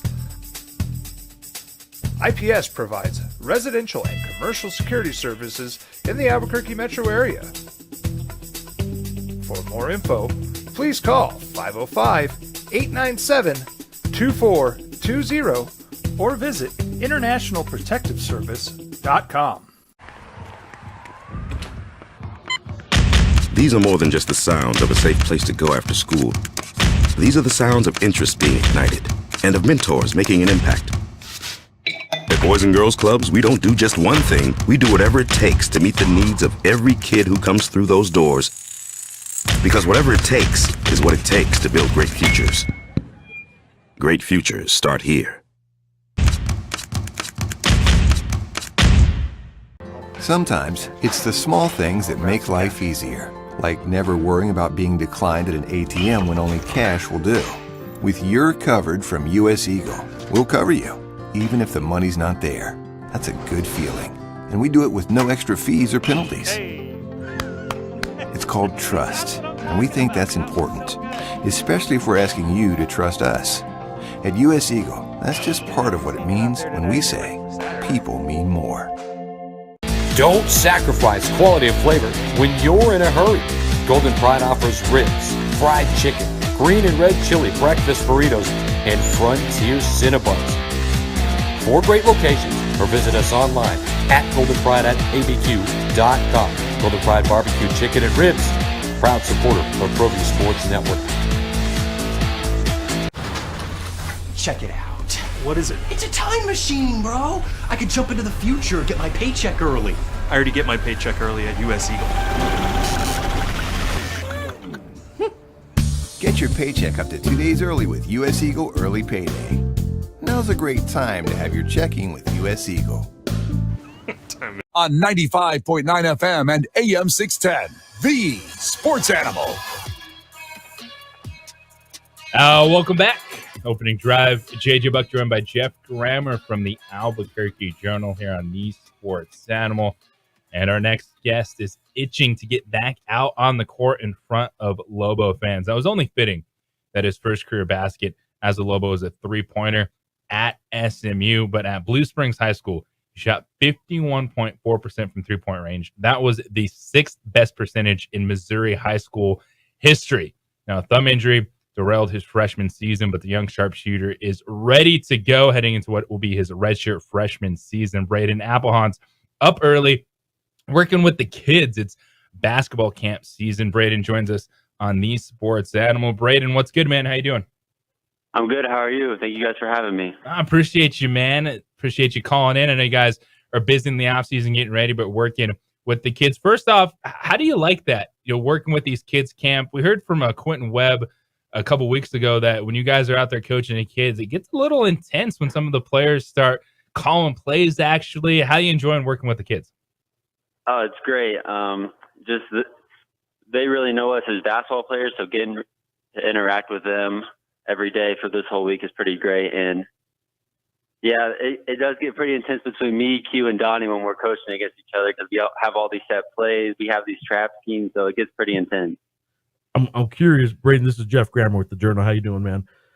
Good. I'm curious how much of the intensity has to do with the fact that you're going against Q and Donnie, and not so much like the coaching aspect of it, but man, you guys don't want to lose to each other. Oh, never, because our room, we talk the most trash every night. So every time we lose, the other person's gonna give them crap about it at night. So you guys are going home at night and talking trash about the 9-year-old kids you guys are coaching and which team like ran this set play best and stuff like that. Yeah, of course. Braden Appelhans, Lobo Hooper joining us here on the Sports Animal. So with that, you, as competitive as you guys are coaching these kids at the basketball camp, when it comes to non-basketball activities, what are you guys the most competitive at? Video games. Me, Donnie, and Q we play a lot of video games back at the apartment, so it gets pretty intense and loud in our apartment. What are you guys playing? UFC, we play some MLB, 2K, Madden, and then me and Donnie will get on Fortnite and we'll play together sometimes. I'm curious, you guys have talking roommates and talking all that trash talk. Obviously, we kind of had fun with it last year, right? You guys had a unique roommate in that 3 freshmen come to town, and you guys called him Uncle Mo, and this older guy, this 23, 24-year-old senior comes to do a nothing but all business kind of senior season after he transferred, and he had a great season. But in hindsight, what was it like getting to room not just with 2 fellow freshmen in that incoming recruiting class you were in, but to room with the older senior in Morris Udeze last year? What'd you learn from him? Learned a lot. Just how the season is, just how long the seasons are. He gave us advice on what we're going to expect throughout the road, and he's getting ready to play professional somewhere. So he was talking to us about what his agents are talking about and all that. So yeah. Braden, obviously Coach Pitino sees a bright future in you as a true freshman. You earned some minutes on this team, but then you had the thumb injury and that forced you off the court. How did you handle that time? Was it a lot of mental reps? What did you do to make sure that you were still engaged, that you were still able to learn, even though you weren't able to be on the court? At practice, I was in a cast, so I couldn't even suit up. So I really just sat on the sideline, just really watched what we were trying to do, what we were scheming for other teams, just trying to figure out the scouting report, and then just getting ready for next year. Yeah, and with that, once you were cleared, how many shots have you been putting up each and every single day? And kind of what's been the focus of you this offseason? Because everyone's going to look at the shooting numbers, but what do you want to be when you get back out there on the court? Yeah, so since I got cleared, I do 500 makes a day, 100 threes, 100 mid-ranges, 100 pull-ups, 100 free throws, and then 100 floaters and layups. And then obviously I got to put on some weight. That's a big part, but really other than that, it's just staying ready. I'm curious, you have obviously a history. We talked about some of your recent or some of your current teammates and your roommates, but I did want to ask, and I put it out on Twitter last night, and I know you saw it. I'm curious, who is the best shooter to come out in recent years out of the KC Run GMC program? And tell people what that program is. Let people know what I'm talking about here. So KC Run GMC is the best AAU team in Kansas City. They produce a bunch of talent, NBA guys, a lot of Division I players. And the best shooter, obviously I'm putting myself in that category. Right. I would go me, probably Mitchell Ballack, played at Creighton, and then Grady Dick, who just got drafted by the Raptors. And so I'd go with those top three. Did you play with both of them? I played with Grady. You played with Grady. When you saw Grady last week show up to the NBA draft wearing what he wore, what did you think, and were you surprised at all? I wasn't surprised at all. He's hilarious, but I liked it. He was repping Kansas, the Wizard of Oz. I loved it. You got one of those in your closet? No, I don't. We'll see. Maybe down the line for draft night. Braden Appelhahn's joining us, the redshirt freshman me for Global Men's Basketball with us here on The Sports Animal. Braden, it sounds like you guys have a really good relationship on that team. Jeff was talking about Morris Udeze and his presence last year. What's it like, even as a young player in this day and age? College athletics is different, and you're going to have guys come in and out a lot more than in the past. But how important is it to get that team chemistry right off the court in the summer so you guys are ready to go on the court? Very important. We're still trying to, off the court, I feel like we mix, the guys from last year mix great with the new guys this year, but we're still learning some things off the court and just trying to build chemistry on the court. And yeah, but I feel like everyone's meshing really well together. It's a tough new world of college basketball. It's the only world you've known because you're just in it right now. But as a young freshman, now redshirt freshman going into your second year, you are in a spot where you have to kind of try and fight your way into playing time in a world where not only are there older players that you played with last year that are still on the team, but then the transfer portal world, get old and stay old is sort of the mantra of college coaches. So they bring in some veteran guys. It's tough on a younger player trying to break into the roster a little bit. And I'm curious if that ever gets frustrating to you, if you just take it as a challenge, if you just take it as I knew this when I got here kind of thing. How do you take the reality of not only is this your second year, but now you have other new older players that they brought in too that you have to compete with for playing time? Yeah, I kind of figured that they're going to bring in some older guys, but you just got to prove yourself every day. Just take on the challenge. Just be ready to go. And obviously you eventually become an older guy yourself, but I don't think it's not that you're impatient, but I'm guessing you're not wanting just to sit back and wait till all these older guys leave. You're wanting to play right now, right? I assume. Yeah, of course. Are you going to be ready to? Mm-hmm. Yep. How's that thumb? 100%. We're ready to go. I know you already talked about the shots you got up since the surgery and all that, since you got cleared to play after the surgery and all that stuff. I am curious though, when did you hurt that thumb, and how long were you playing with an injured thumb last year? I know you got in some games last year, but the thumb was hurting long before you guys decided to call it a season, right? Yeah. I hurt it my first week I got here last June. I hurt it the third day of practice, and so every day we just taped it up, and I just kept playing. And then I think right before UNLV, it popped out again, and I just decided to be best just to take a medical red shirt. Braden Alphonse with us, just a couple more minutes here on the Sports Animal.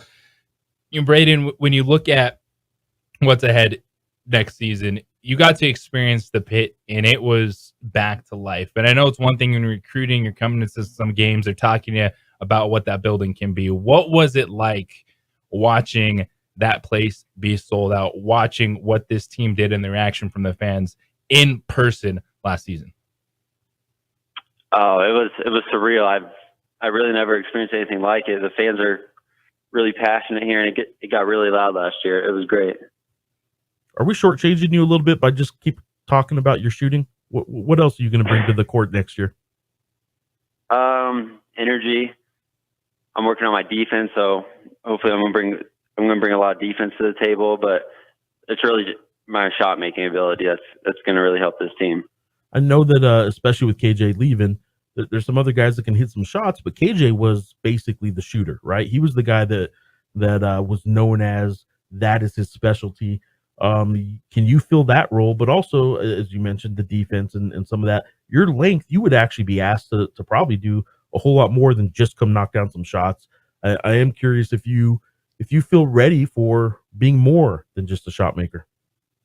Yeah, of course. Yeah, I mean, I try and be prepared for everything that's thrown at me. So I feel like I'm ready for almost anything. Braden, man, well, best of luck this season. We appreciate the time this morning. Go have some fun with those kids, and can't wait to see you guys back on the court. Awesome. Thank you, guys. Appreciate it, man. Appreciate it. Braden Alphonse joining us on the Sports Animal this morning, and this is a guy that Richard Pitino, anytime you're talking about this roster, you're talking about this team next year. He brings up Braden, and he got minutes last year as a true freshman with a bum thumb. And there is definitely a role for Braden on this team. We mentioned he's long, he's going to get stronger, and he's a sweet shooting lefty. Yeah, and this is what I am. You just kind of alluded to it, but this is what I'm really curious about in this coming season. I've talked to coaches every offseason, every year about the roster. I know what they brought in. I also know who comes up in conversations with the coaches every time I'm over there or every time I talk with them. And it's the young guys. It is the true freshmen in True Washington and Jaden Toppin.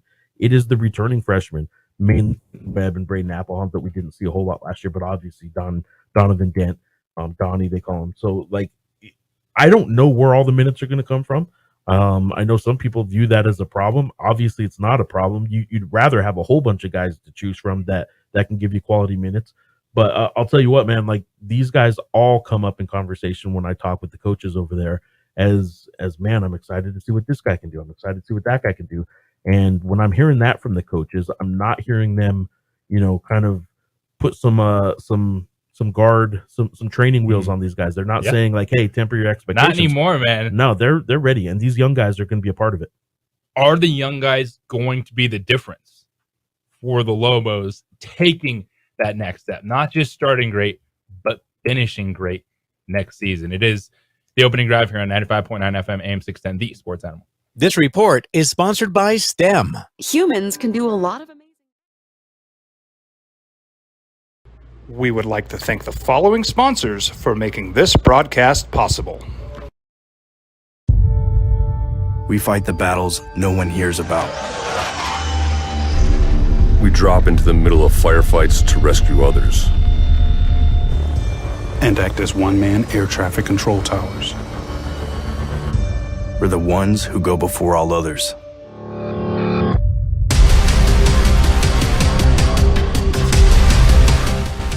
U.S. Air Force Special Warfare are proud supporters of ProView Sports. Well, I'm going to the frontier, walk up to the cashier, order up a root beer and a number one. Cover it with green stuff, one scoop is not enough. Find a booth is real tough, back by the Duke. Meet my family, meet my friends in the quirkiest restaurant I have ever been. All of Albuquerque's favorite spot, it's the Frontier Restaurant. The Frontier Restaurant is a proud supporter of ProView Networks. These are more than just the sounds of a safe place to go after school. These are the sounds of interest being ignited and of mentors making an impact. At Boys and Girls Clubs, we don't do just one thing. We do whatever it takes to meet the needs of every kid who comes through those doors. Because whatever it takes is what it takes to build great futures. Great futures start here.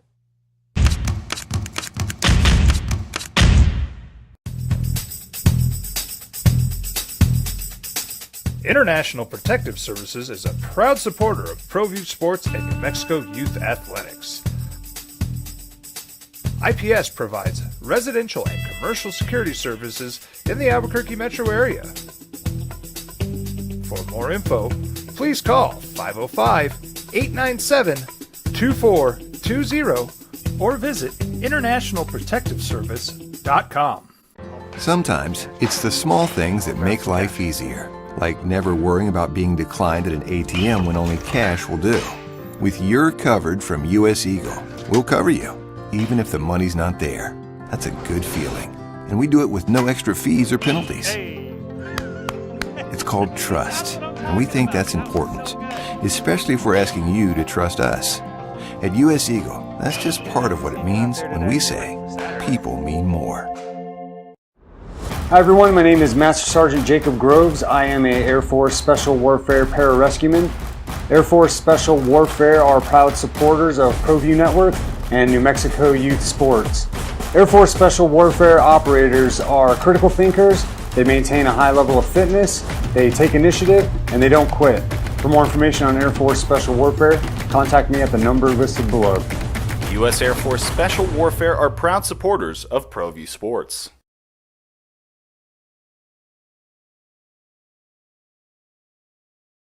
We would like to thank the following sponsors for making this broadcast possible.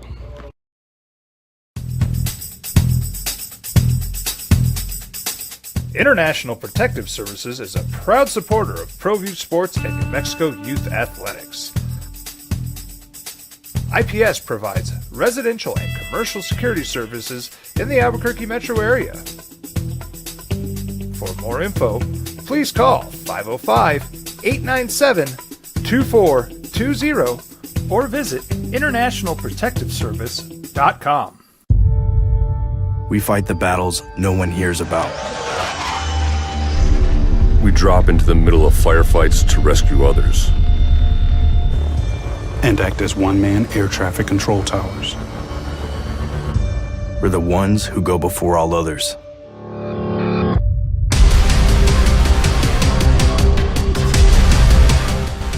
U.S. Air Force Special Warfare are proud supporters of ProView Sports. Hi everyone, my name is Master Sergeant Jacob Groves. I am a Air Force Special Warfare Pararescueman. Air Force Special Warfare are proud supporters of ProView Network and New Mexico Youth Sports. Air Force Special Warfare operators are critical thinkers. They maintain a high level of fitness, they take initiative, and they don't quit. For more information on Air Force Special Warfare, contact me at the number listed below. U.S. Air Force Special Warfare are proud supporters of ProView Sports. Check it out. What is it? It's a time machine, bro. I could jump into the future, get my paycheck early. I already get my paycheck early at US Eagle. Get your paycheck up to 2 days early with US Eagle Early Payday. Now's a great time to have your checking with US Eagle. Time machine. Your girlfriend breaks up with you in 22 hours, 53 minutes. Wait, what? Seth? Well, I'm going to the frontier, walk up to the cashier, order up a root beer and a number one. Cover it with green stuff, one scoop is not enough. Find a booth is real tough, back by the Duke. Meet my family, meet my friends in the quirkiest restaurant I have ever been. All of Albuquerque's favorite spot, it's the Frontier Restaurant. The Frontier Restaurant is a proud supporter of ProView Networks. These are more than just the sounds of a safe place to go after school.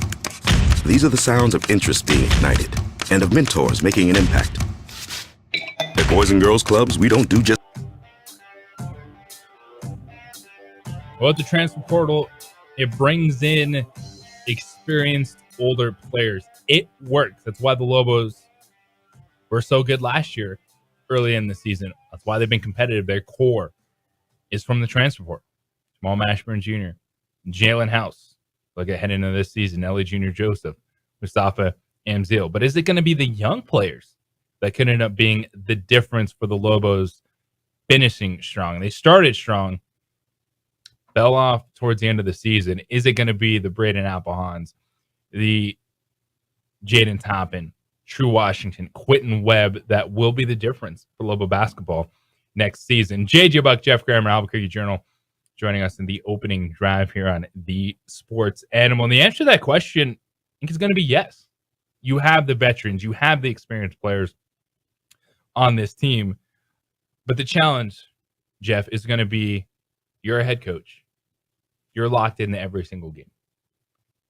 Are you going to be okay throughout some of the non-conference, extending the minutes of some of these young guys? That's always a challenge when you have a veteran group, because coming into the season, rotation is going to shrink. It's going to happen. But to get there, are they going to be able to expand the roster? You got to perform.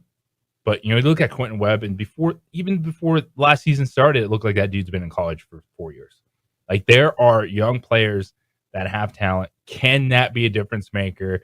Giving the Lobos, I don't want to say rest, but a early season boost that can propel them in the second half. There are three things that I think are worth noting about last year when it comes to this topic. By the end of the season, Jamal Mashburn Jr.'s legs didn't, and this is a guy that lives in the gym. It's not that he was out of shape, but when you expect these athletes to play at the level that a guy like Mash does play at, his legs didn't look like they were under him. That one is more speculation than anything on my part, but he wasn't hitting jump shots. He wasn't hitting his mid-range shot nearly as much. I question if he had too many minutes, and that was something Richard Pitino said throughout the year, right? Like, I know I'm playing these guys too many minutes, and they just didn't have a whole lot of options. They had one game last year where they had 6 available scholarship players and the walk-ons. In the Utah Valley game, there was a dunk back or a rebound and a putback that Morris Udeze had, where he didn't get a good jump, and it's by no means an indication that 6'8" Morris Udeze couldn't dunk, but he got pinned on the rim. The last game of the season in the pit, Morris Udeze did on what would have been a routine dunk back, and his legs. I talked to their strength coach, Matt Flores, like, Morris noted that, like, by the end of the year, it just felt like guys were hanging on him when they weren't. Like, I say that not to suggest he was getting fouled all the time. I'm saying he just felt like he couldn't lift anymore. Their legs were dead. They got big minutes last year. I bet they go into that this year knowing that ahead of time, that maybe the minutes just aren't sustainable. But the third thing I want to point to last year is this isn't an NIT team last year if they don't lose games to Air Force and Wyoming. This is actually an NCAA tournament team last year if Jalen House doesn't get hurt for 2 games and they weren't quite ready to, I guess, absorb Jalen not being there. He was that important to them, and that means a couple things. Donovan Dent has to be able to step up this year and be that guy. I think he can. That's not so much where I'm going with this. But the point is, they have to be able to get through injuries this year. They have to be able to get through games where 1 or 2 key players won't be available.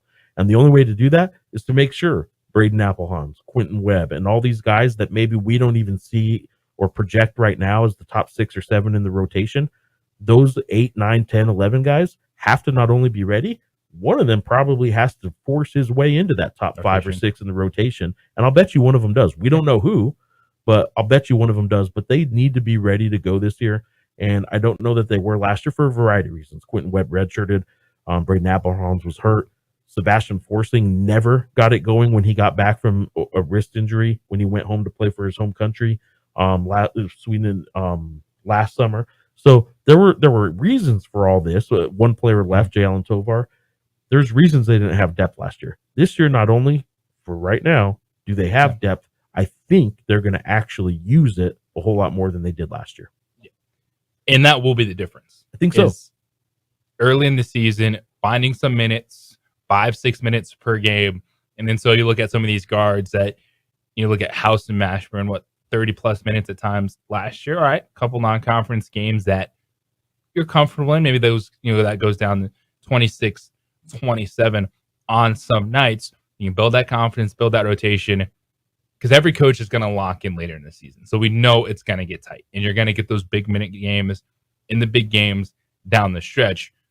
But to what you just said, just to make sure you have just enough to have lift, you got to manage that non-conference schedule just enough where 5-6 minutes a night off is huge, because that's not just 5-6 minutes of game time. That's you're on the bench, there's a timeout, there's a couple less sprints up and down the court. And this is why coaches get paid the big bucks, right? Like the hardest thing to do in my mind, like this, I get why coaches would be tempted in the non-conference when they're totally healthy and they spend a whole off season, they're just chomping at the bit to get a bunch of minutes and their legs are under them. That's the time you actually have to rein them in and know. And that's where experience and Pitino, although he's only 40 years old, he has a dozen years as a Division I head coach. He understands this at this point. You have to be able to rein them in, even when it doesn't look like they need reining in, for later in the year when then you have no choice because you don't have players available or whatever reason. You have to rein them in early so they're available later in the year when you don't have any other options. 505-246-0610 to 377 Brewery Hotline, the Sports Animal text line this morning. JJ at sportsanimalabq.com. If you want to send an email, you know to find Jeff Grammer on the Twitter. We come back on the other side. Who's a name that you need to watch out for if you're looking for value when it comes to NFL MVP? It's that time to place that future bet. It's the opening drive here on 95.9 FM, AM 610, the Sports Animal.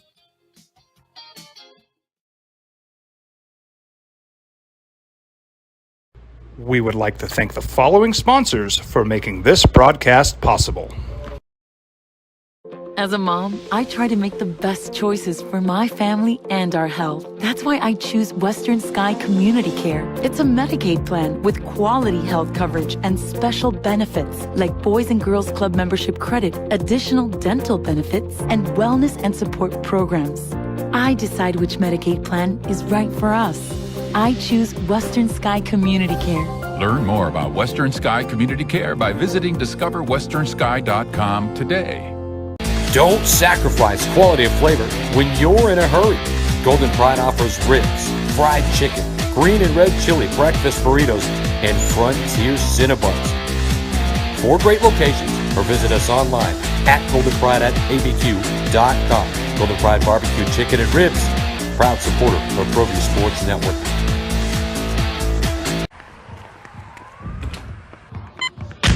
These are more than just the sounds of a safe place to go after school. These are the sounds of interest being ignited and of mentors making an impact. At Boys and Girls Clubs, we don't do just one thing. We do whatever it takes to meet the needs of every kid who comes through those doors. Because whatever it takes is what it takes to build great futures. Great futures start here.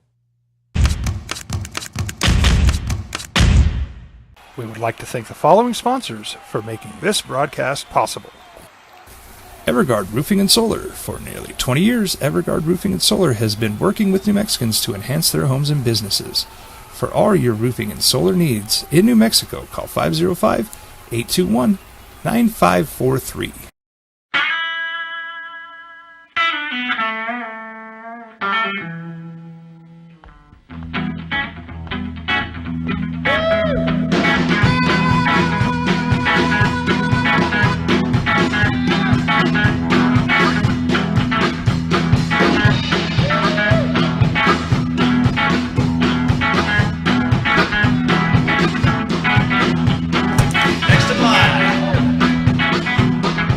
Rudy's is a proud supporter of ProView Networks. Check it out. What is it? It's a time machine, bro. I could jump into the future, get my paycheck early. I already get my paycheck early at US Eagle. Get your paycheck up to 2 days early with US Eagle Early Payday. Now's a great time to have your checking with US Eagle. Time machine. Your girlfriend breaks up with you in 22 hours, 53 minutes. Wait, what? Seth? Hi everyone, my name is Master Sergeant Jacob Groves. I am a Air Force Special Warfare Pararescueman. Air Force Special Warfare are proud supporters of ProView Network and New Mexico Youth Sports. Air Force Special Warfare operators are critical thinkers. They maintain a high level of fitness, they take initiative, and they don't quit. For more information on Air Force Special Warfare, contact me at the number listed below. U.S. Air Force Special Warfare are proud supporters of ProView Sports. International Protective Services is a proud supporter of ProView Sports and New Mexico Youth Athletics. IPS provides residential and commercial security services in the Albuquerque metro area. For more info, please call 505-897-2420 or visit internationalprotectiveservice.com. We fight the battles no one hears about. We drop into the middle of firefights to rescue others. And act as one-man air traffic control towers. We're the ones who go before all others.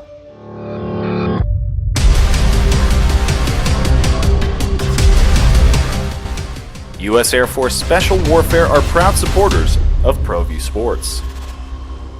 Dream style stucco. Stucco is the way to go. The Southwest tradition, beautiful and durable. The perfect combination. Your favorite color, your favorite texture. You're gonna love it when they put it all together. Through any weather, nothing looks better. From the smooth to the rough, they really know their stuff. Nobody does stucco like Dream style stucco. Well, I'm going to the frontier, walking to the cashier, order up a root beer and a number one. Cover it with green stuff, one scoop is not enough. Find a booth is real tough, back by the Duke. Meet my family, meet my friends in the quirkiest restaurant I have ever been. All of Albuquerque's best sports show in New Mexico for 5 years running. It's the OD in the AM with 3-time New Mexico Sportscaster of the Year, Jeff Symbieta and JJ Vaughn. You're looking at trying to find some value. That's what you do when you place bets. If you bet on the favorite, you're not going to win a lot of money. There is a tight, let's say maybe 4 to 5 players that are the favorites for the NFL MVP. Who could make you money? Who could actually come through with a futures bet? A dark horse NFL MVP candidate. It's the opening drive here on 95.9 FM, AM 610, the sports animal. Your JJ Buck, Jeff Grammer from the Albuquerque Journal. DC is back there. He's just doing the hand signals today, just doing a lot of pointing and the third baseman stuff, holding it down. But he is taking your phone calls. 377 Brewery Hotline, 505-246-0610. So if you go DraftKings Sportsbook, no surprise, the favorites to win NFL MVP. It starts with Patrick Mahomes. It's followed by Joe Burrow, Josh Allen, Jalen Hurts. Seems like pretty strong top 4. After that, you get Justin Herbert, Trevor Lawrence, Lamar Jackson at plus 1,500, Aaron Rodgers plus 1,600. Then it gets interesting. Then this is where I think you could start looking at some value plays, bang for your buck. You got Justin Fields and Tua Tagovailoa both at plus 2,000. Dak Prescott sneaking in there. I think that's where the value starts. And Tua, he had the MVP hype last year before he got hurt. He was one of those guys. He was in the conversation. You got Tyreek Hill, who we expect him to be on the field after he's slapping people at marinas, saying that he wants a 2,000 plus yard season, but we see how explosive that offense is. He's the first name I gravitate to in that area, kind of that second tier looking at an NFL MVP.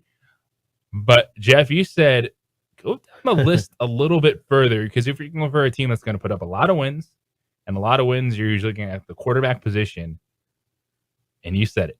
Yes, I said it. Look, I know my biases here, right? I am a 49ers fan. But if you do believe that the 49ers will be pretty much what they were last year, which was a really good team with a whole lot of wins, Super Bowl aspirations going right until the last game that they lost, right? They were on that huge winning streak. If you think the 49ers are going to be that maybe again and be one of those top 2 or 3 teams, you have to look at the value of their quarterback. I won't sit here and tell you that I think Brock Purdy is an NFL MVP kind of player. But I will tell you he's the quarterback on a team that might make him an NFL MVP type of player, because when you look at who the MVP is, just about every year, if it's not the best, the quarterback of the best team, it has to be that team that had 13, 14 wins going into the playoffs as a 1 seed, maybe a 2 seed. It's so rare that it's not the quarterback on a team that has, 13 or 14 wins. If you look at the history of the MVP, that's usually who it goes to. It's rare that it goes to a non-quarterback, but you might even find some real value if you want to take a flyer on Christian McCaffrey, who might be the best player on that offense next year. And if the 49ers are in the hunt, you might look at Christian McCaffrey, who's all the way down at plus 8,000. I don't even know when the last time a non-quarterback won the NFL MVP. It's not often, but Christian McCaffrey could get you a ton of money on a $10 or $20 bet.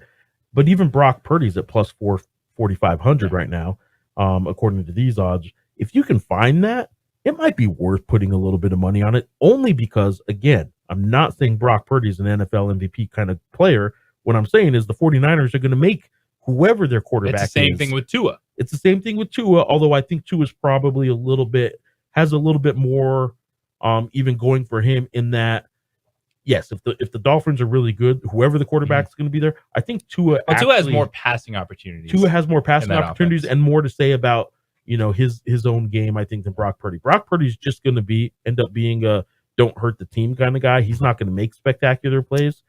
So it's going to be hard for him to win it, but don't tell me that every single year the quarterback of the team with 13 or 14 wins isn't one of the 3 or 4 finalists for that kind of plus 4,500. That's a lot of value for a guy who will be in position for that conversation if you believe the 49ers will be in that position, and a lot of people do. So if you look in the history of the AP and, of course, Pro Football Writers Association handing out their NFL MVPs, you have to go back to 05 and 06.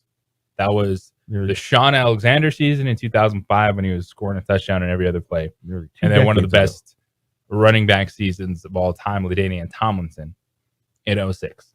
That was the last time that a non-quarterback was an MVP. Then after that, no, you got Adrian Peterson in 2012. Excuse me. Okay. I missed that. Well, so AP in 2012. Yeah, and I don't have the 2012 numbers in front of me. I'll pull them up, but I think that was Adrian Peterson's crazy statistical year, right? I mean, you have to do something like that to be in the MVP conversation. Over 2,000 yards rushing. Yeah, if you're not basically the quarterback of a very good team. And if you look at all those quarterback names, I'll bet you for the most part, they were on one of the best teams, at least regular season teams. So so from after Adrian Peterson in 2012, it's Peyton Manning, Aaron Rodgers, Cam Newton, Matt Ryan, Tom Brady, Mahomes, Lamar Jackson, Rodgers, Mahomes. It puts Brock Purdy in play. Even if Brock Purdy doesn't put himself in play, it puts Brock Purdy in play. Well, you know who I'm liking? If we're looking at futures, getting decent odds on an NFL MVP bet, I'm buying the bite of the Detroit Lions. And that team is starting to feel themselves. Look at what they did this offseason. What did they need to do? Well, they needed to play some defense. They added Cameron Sutton, CJ Gardner-Johnson, Emmanuel Mosley, a secondary group, drafted Brandon Branch out of Alabama in the second round. One of their cornerbacks, Jerry Jacobs, is returning. He said on NFL Network this week, quote, "Man, the guys that we added this offseason, I think that we're going to be pretty dominant in the back end." This was a Lions team last year, 9-8 overall, but they were 5-1 in the division. And that was a division that had Aaron Rodgers in it still last year, even with the challenges that the Packers had. Scored the 5th most points in the NFL, but gave up the 4th most points. So if they improve that defense, that means their win total should creep up. Right now, is Detroit better than Minnesota? I can tell you where they are compared to Minnesota in the NFL or in the Super Bowl odds. So if I'm looking at, all right, we're sitting here in July, you're going on some of those summer trips, might be heading to Vegas for, I don't know, maybe Mountain West Football Media Days, and you're looking at some future bets. Jared Goff, plus 3,500 for an offense that is going to score a ton of points for a team that is going to be in double-digit wins.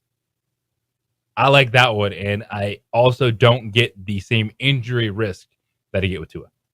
I like your thinking there, and this again, I don't think either of us are suggesting these are the front runners for MVP. We're looking at value. Yeah, we're definitely looking at value. The front runners for MVP are who they are and should be, right? The usual suspects. This is, if you want a little bit of value, down the list a little bit. I like that, man. I like Jared Goff as being that guy. I'm not a big Jared Goff fan or believer, but I believe in the formula of what wins MVPs, and he's going to be right there. He's going to have stats that Brock Purdy probably won't have, and his team could very well be at that 13-14 win kind of number. Dark horse NFL MVP. If you're putting some money down, who are those mid-range quarterbacks? The Tuas, the Jared Goffs. Heck, you can put Dak Prescott. He's in that plus 2,000 range. Who do you like heading into next season? 505-246-0610. That is the 377 Brewery Hotline, the sports animal text line. Now, this could be a problem. If I was a general manager, you're telling me I could trade a player for a cookie, you might have my attention because, man, I love myself some cookies. It's opening drive here on 95.9 FM, AM 610, the sports animal. There are 3 seasons on the sports calendar. Football season. We would like to thank the following sponsors for making this broadcast possible.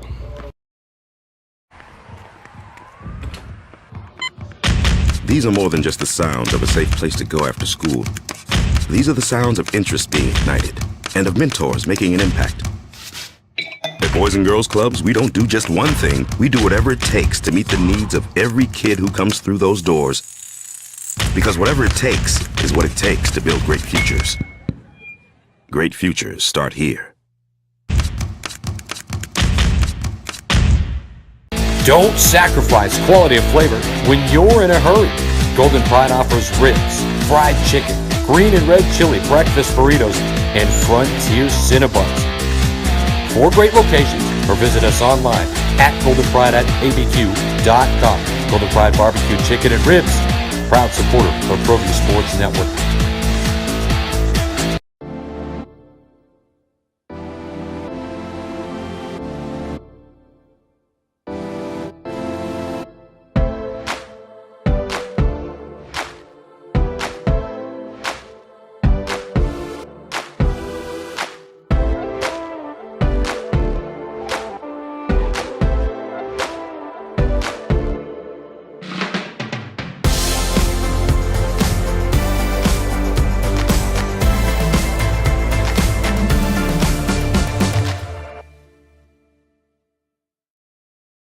We would like to thank the following sponsors for making this broadcast possible. For your business or your home, Valley Fence stands alone. We're number 1 in New Mexico for a reason. It's the best fence you can own.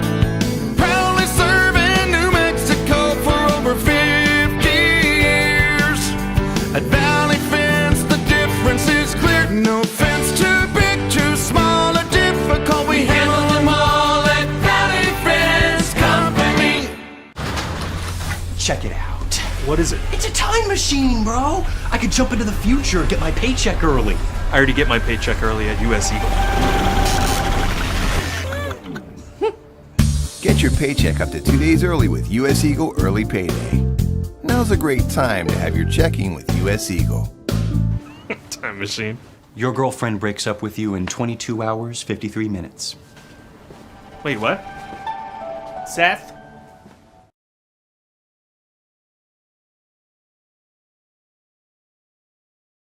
We would like to thank the following sponsors for making this broadcast possible. We fight the battles no one hears about. We drop into the middle of firefights to rescue others. And act as one-man air traffic control towers.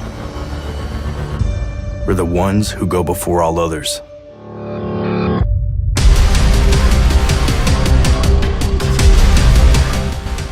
U.S. Air Force Special Warfare are proud supporters of ProView Sports.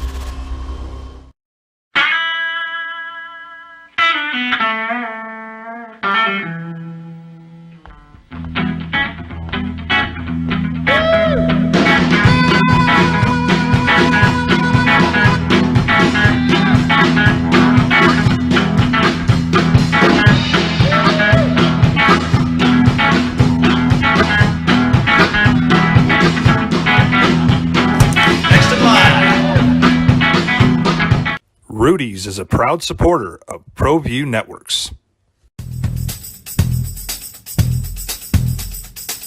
International Protective Services is a proud supporter of ProView Sports and New Mexico Youth Athletics.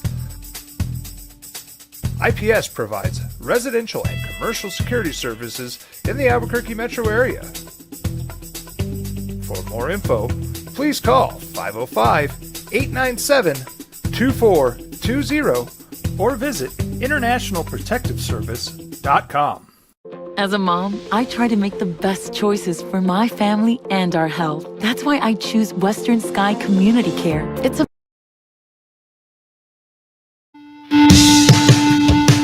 if you start getting baked goods involved, maybe some M&M's, Reese's on the table for a player trade, could catch my attention.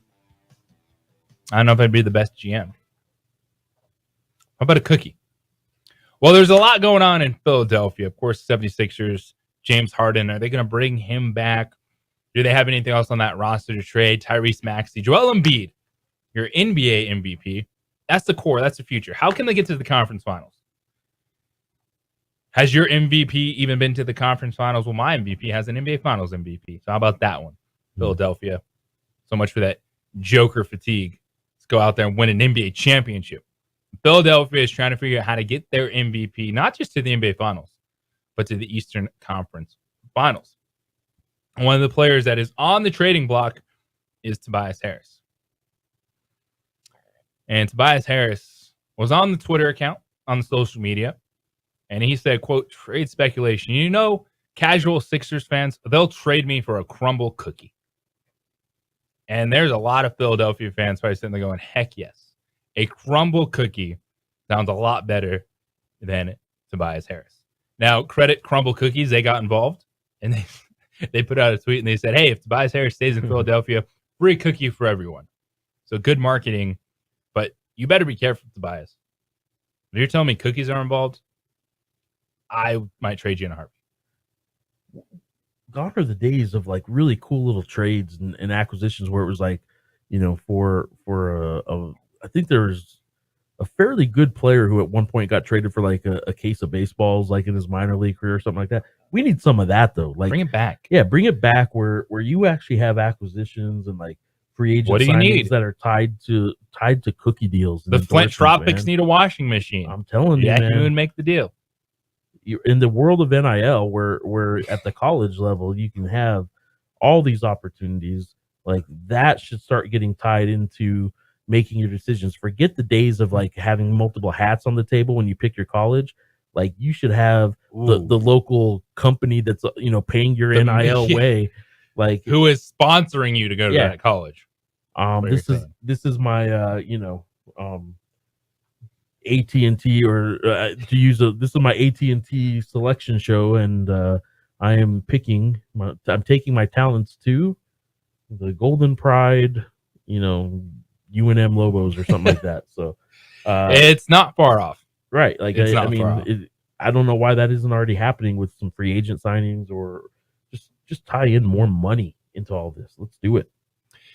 That's Jeff Grammer, Albuquerque Journal. JJ Buck with you here on the Sports Animal.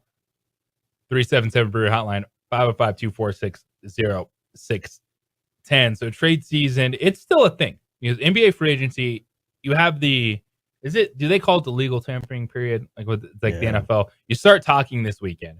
Then you start signing deals in a few days. Big names on the market, Kyrie Irving. You got a Chris Middleton that opted out. Draymond Green probably renegotiating a new deal with the Golden State Warriors. But Damian Lillard is the one everyone is looking at and saying, who's going to make that decision? Who's going to rip that Band-Aid off of that relationship? Because Dame, I believe him, that he wanted to win in Portland.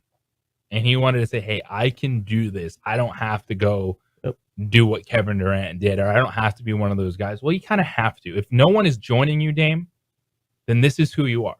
You're a 13th place team in the Western Conference. You're not even making the NBA play-in tournament. You've got a lot of young players around you that could have a good future. But if you want to go out there and potentially be the Oklahoma City Thunder, go for it. I just watched Shai Gilgeous-Alexander get a team to the play-in tournament. Right. Can you do that, Dame?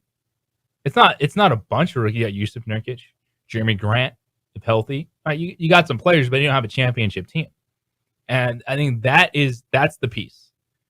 Even with free agency on deck over the next couple weeks, who's going to rip that Band-Aid off? Because Dame he's playing the game. He doesn't want to be labeled a ring chaser. He doesn't want to join a super team. Chris Haynes, NBA insider, Bleacher Report, TNT reporting that Dame doesn't want to play with 3 All-Stars. Well, what do you want, man? Yeah, why not? Like, then be happy. Go play with Scoot Henderson. Do your thing. Yeah. But the time is now. And if you're Portland, obviously it's not hurting you rebuild because you still have the 3rd overall pick with Dame Lillard on your roster.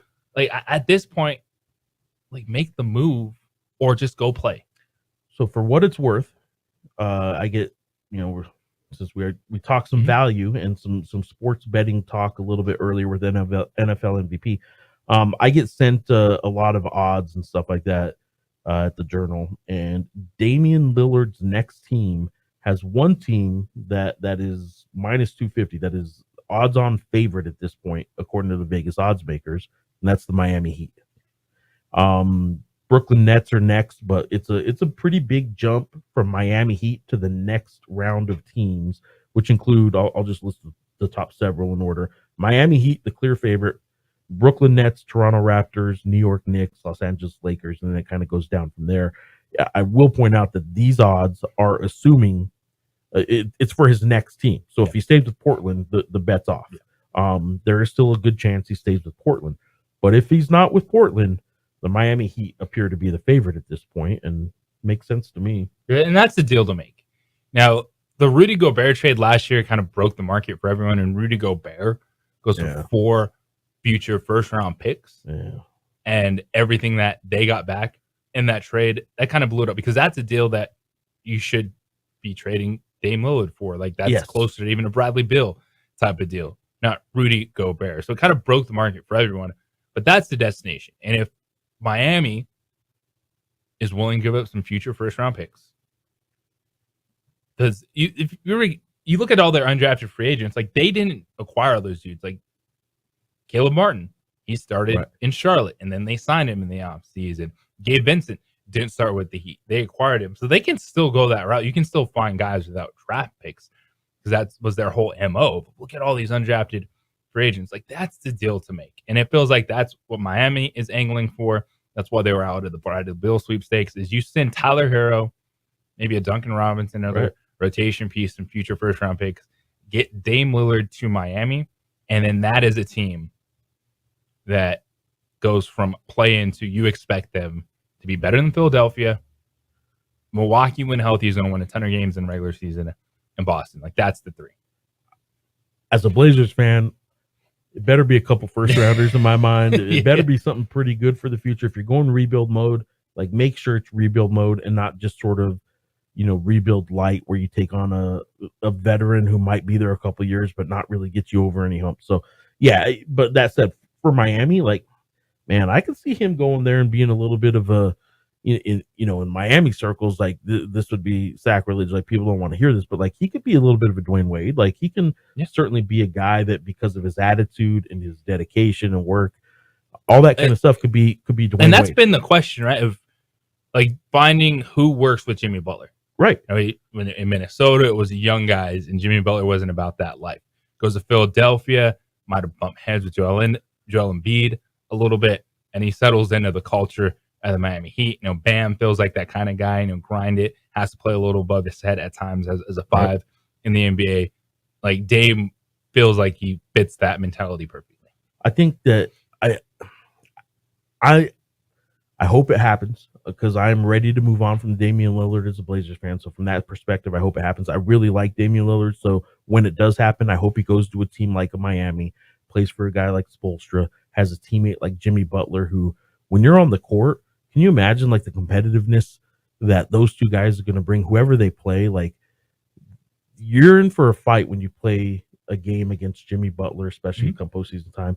And Damian Lillard deserves, in my mind, to get into a position where he's going to be in some of those postseason games and battles. So, like at this point too, and you are a Blazers fan, and you've come to that realization. Like the time, it's time to move on. And there is a sense of, some of these guys, they don't want to be labeled a certain thing. And Damian Lillard has been, the way that he's talked about winning in Portland, the things that have come out from people talking for Damian Lillard. No, he doesn't want to be the super team guy. Like it's okay, man. It's movement. You make trades. Teams try to get better. You go play with the Jimmy Butler and Bam Adebayo and you win a championship. Yeah, you had to go join Jimmy Butler, but I also look at him like, what's the difference of Dame going to Miami and winning that versus what if Jimmy Butler came to Portland? Does that championship mean more because Jimmy Butler joined him in Portland and he didn't have to go to Miami? It's the LeBron's situation where it's like, if Dwayne Wade went to Cleveland, would we feel different about LeBron initially? Right. I just think that, like, when it comes to the Miami Heat, I don't think you're getting over the hump with Damian Lillard, but you're getting a lot closer to it. People forget that, as far as they went right now or this season, they were what, the 8? What seed were they? Yeah. I think they were the 8 seed. Well, they were in the play-in. Yeah, they were in the play-in. They lost their first play-in. And they lost their first play-in game. So I don't know if it gets you over the hump, but it gets you pretty close to that. And if you don't want to, I don't know if you are in this position where you say you don't want to be with 3 other All-Stars, then Miami probably is the best place for you because it's really Jimmy Butler and then a whole lot of really good players, but probably not another superstar, right? You would be just one superstar with Jimmy Butler. So I think this is the place to go. 505-246-0610. That is the 377 Brewery hotline. Also, the Sports Animal text line. It's time to just rename the award. The American League MVP, just rename it, because as long as this dude is playing in the American League, hand him the trophy right now. It's opening drive here on 95.9 FM, AM 610, the Sports Animal. There are 3 seasons. We would like to thank the following sponsors for making this broadcast possible.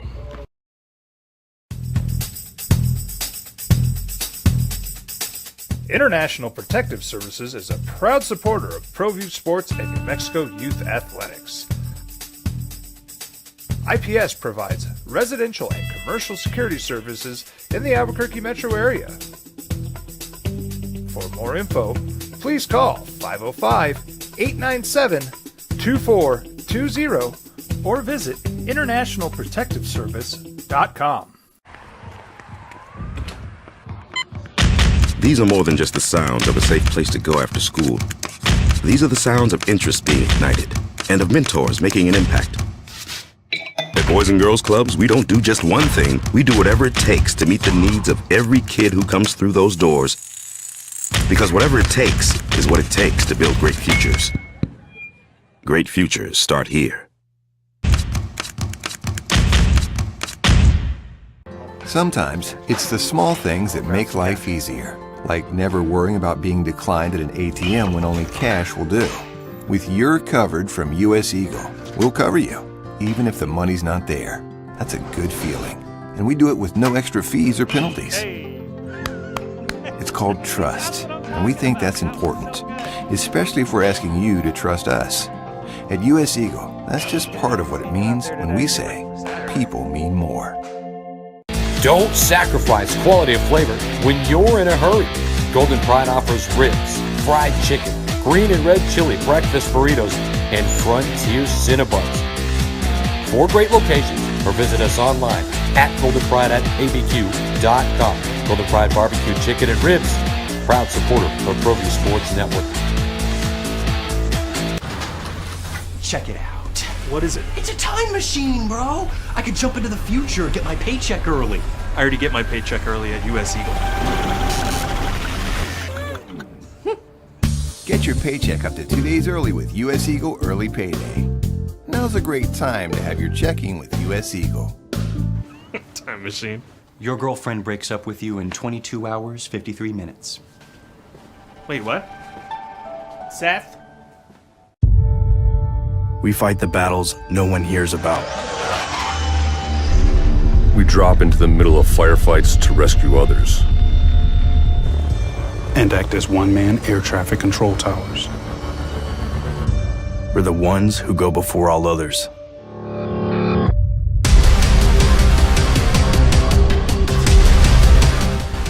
U.S. Air Force Special Warfare are proud supporters of ProView Sports. Hi everyone, my name is Master Sergeant Jacob Groves. I am a Air Force Special Warfare Pararescueman. Air Force Special Warfare are proud supporters of ProView Network and New Mexico Youth Sports. Air Force Special Warfare operators are critical thinkers. They maintain a high level of fitness, they take initiative, and they don't quit. For more information on Air Force Special Warfare, contact me at the number listed below. U.S. Air Force Special Warfare are proud supporters of ProView Sports. As a mom, I try to make the best choices for my family and our health. That's why I choose Western Sky Community Care. It's a Medicaid plan.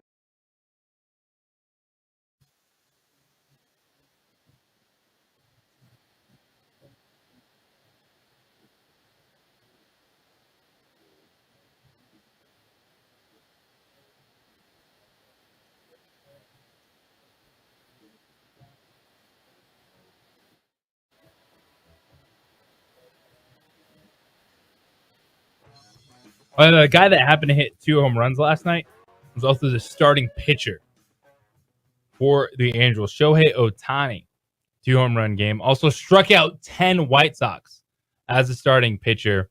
Victory for the Angels, 4-2 win. Just give him the MVP right now. There is zero debate, zero doubt. The dude that is doing this is better than everyone else. I don't care. You name it. You want to say, Corey Seager, yada, yada, yada. Like, it's RBIs. Oh, who's leading the American League in hits? It is Shohei Ohtani. The dude is throwing gems. The dude is smashing home runs. And if you look at most home runs before July in Angels history, Ohtani had 27 last year. No, he's 27 this year. He had 28 in 2001. He's an ace-level pitcher. Just give him the MVP, man. Just do it. We're talking value and MVP for the NFL race. The best value is the guy who's going to win it. He's going to win it. He's put like your money on Cy Ohtani. Young caliber this year too. Yeah, he's doing crazy. Going into that game, he had the lowest opposing batting average against in the American League. This is unbelievable. This is we can say this, and it's not just hot take radio. This is the best baseball player I will ever see in my lifetime. I agree, and it's insane. I think he's right. I think he's already right there. But yeah, he's going to be doing it for a little while longer. Barring injury, of course, that's with everybody. But yeah. I think he's going to be doing it for a while. And we look at Shohei Ohtani's career too, and we got hurt, and so he wasn't pitching for a little bit, and he was just a hitter. And for him to come back to this level, just insane, man. Just the athlete. Just give him the award right now. AL MVP is Shohei Ohtani. It's opening drive. JJ Buck, Jeff Grammer, Albuquerque Journal, DC. With us here on 95.9 FM, AM 610, The Sports Animal. So we've been talking a lot this morning. We had B. Mason, Brandon Mason talking the enchantment. We just talked Damian Lillard, little Portland Trailblazers, NBA free agency around the corner. And we got another star joining the show, Scott Bamforth, the Del Norte High School legend. In any time that you can beat records that were previously owned by Damian Lillard, as he did at Weber State, you got yourself a baller. Scott joining us on the Sports Animal this morning. Scott, what's good, man? How you doing? Good. How you guys doing? Thanks for having me. No, I appreciate you calling in, man. This is perfect this morning. We're talking the enchantment with B. Mays, talking some Portland Trailblazer basketball with Damian Lillard. But first off, man, how you feeling getting ready to run it back with the enchantment in the basketball tournament? I feel good. I'm excited about this year. I'm excited about the team we're putting together and what B-Mace is doing. And we're just all coming together with the common goal. So I'm definitely excited this year.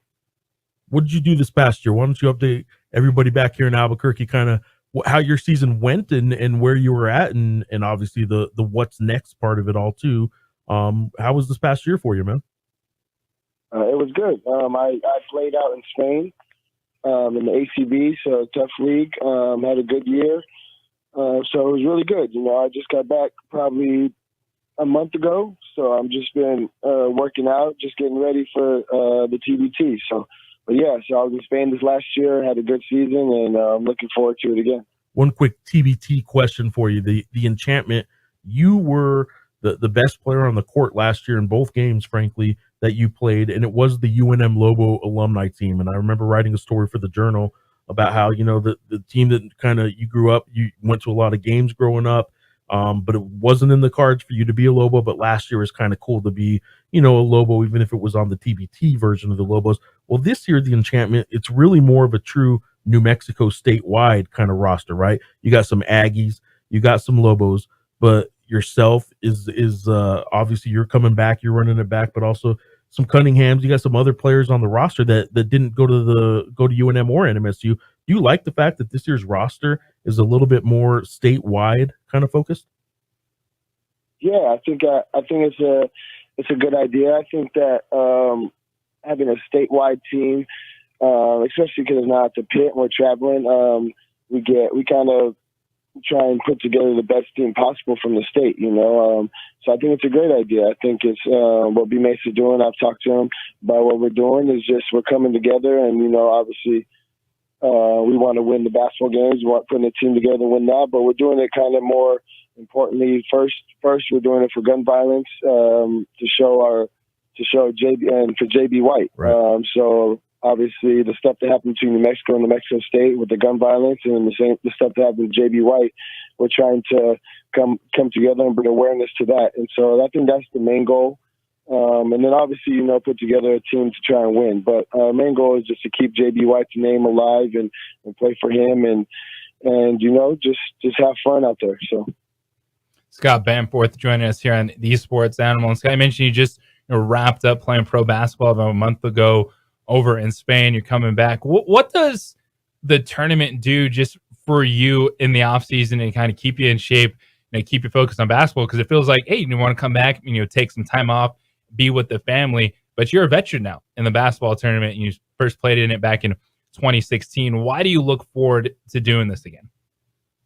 Because I just love to compete. I love to play basketball. I think this TBT is perfect for me, because it gives me something to kind of look forward to in the summers, rather than just working out. It kind of gives me some real basketball to look forward to and compete in. Obviously, you can play in these pickup or you can play in little tournaments around, but this TBT is real basketball. So that's what I look forward to, and that's what I think is great for me. It's kind of in the middle of my break for the summer, so I'm able to come home and get ready for that. And then after the TBT, kind of get ready for my next season in Europe. So I just think it's perfect timing. And for me, I just love to compete at a high level. So the competition level, I've seen you in workouts, man. I've seen you in games now. Like you compete, right? And we've also been talking on this show today because it's a hot topic in the sports world, where Damian Lillard will be next. And he's a competitor. And while he wants to be with Portland as long as he can, forever if he could, like it might be in the cards where there could be a change. I'm not going to put you on the spot. Well, I'll ask you if you want to be put on the spot and tell us where your guy Damian Lillard might be next. But what kind of position or what kind of situation fits Damian Lillard best? Like what team does he need to be on so he's most comfortable? What kind of teammates does he have to have, and what situation is best for a guy who is as competitive as they come when it comes to basketball? And you know that firsthand. Yeah, I mean, I think for him, obviously he wants to stay in Portland.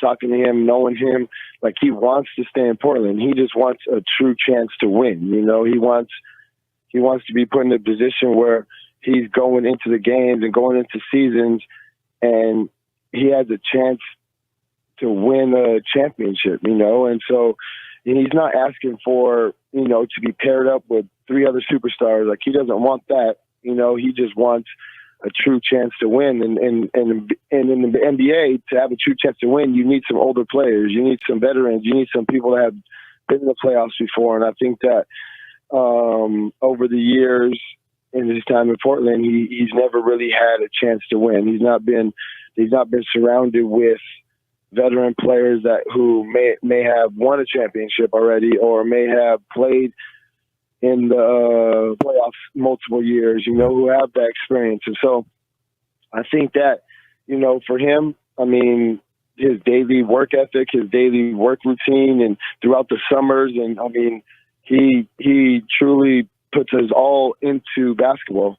And so it's, for him, I know he just needs to be surrounded by players with that same ambition, with the team with that same ambition, and that's all he's asking. Obviously, if they can do that, then obviously he wants to be somewhere where they're competing for that. But that's not his goal. His goal is to be in Portland, to build something, and to win in Portland. And so I just hope, for me, just watching on the sideline, that they understand that, and that they're not trying to just go young and plan for the future. Like, I think you need to give him a real shot by surrounding him with a couple veteran players that have done it before, and then just give him a shot to win it, So Scott Bamforth with us here on The Sports Animal.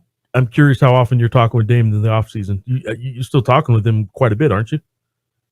Yeah, I mean, I just seen him probably 2 weeks ago. We just had the Weber State alumni game, so we was out there talking a little bit, working out. So he was working out. I had my sons watching him, and so it's good, But yeah, I stay in contact with him. But yeah, where does he rank among your boys' favorite players? He's top. It's between him and Steph Curry. It's more. My little son doesn't really know, who that obviously I'm friends with Dame and stuff. He knows now because that was the first time he's been around. But he's only 4 years old. But his favorite players like Steph Curry. Okay. My oldest son, my oldest son is Dame Lillard, and my middle son is Dame Lillard, just because they know my connection to him. So that's awesome, man. Scott Bamforth, of course, Albuquerque native. He played at Weber State 2010 to 2013, and Dame was there from 2008 to 2012. What were those years like at Weber State? Just the atmosphere, what you guys were doing in the Big Sky Conference. It was fun. It was competitive.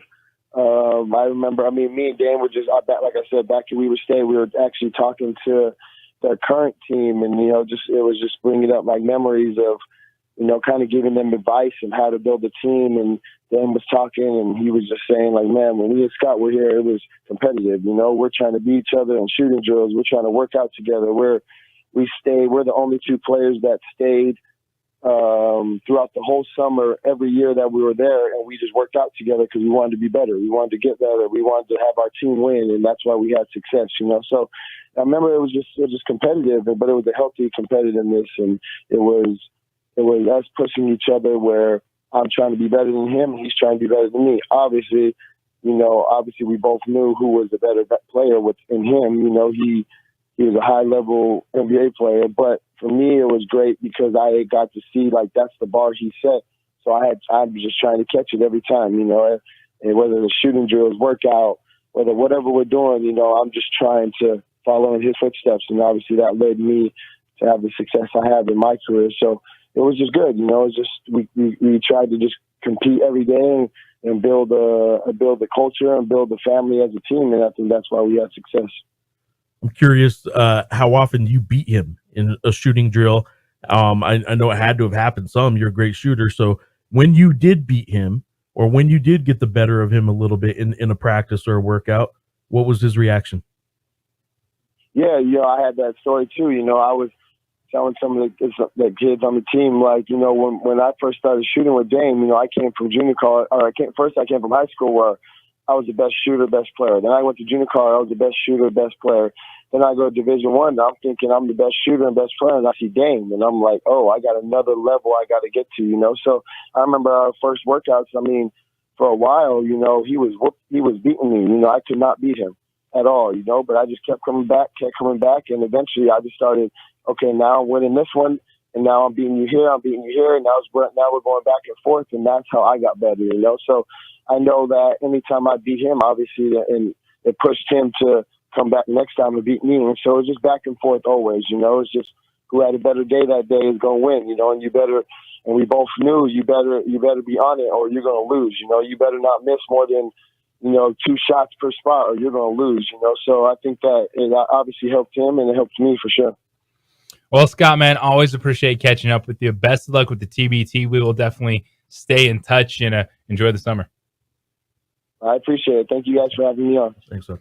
Scott Bamforth tuning in. How about that? What a great story. Of course, the Del Norte High School product had an exceptional collegiate career and an outstanding pro career that continues in, and he's a TBT veteran now. I was talking with the players last year when he was here playing for the Lobos and all these former Lobos that were on the roster, and they were all telling me, wait till you see Scotty play. Like, Scotty's going to be the man on this team, and he was. Anybody who got to see those 2 games that the Lobos or the Enchantment played last year in the pit, Scott Bamforth was the best player on the court for both games, and that includes the opposing teams.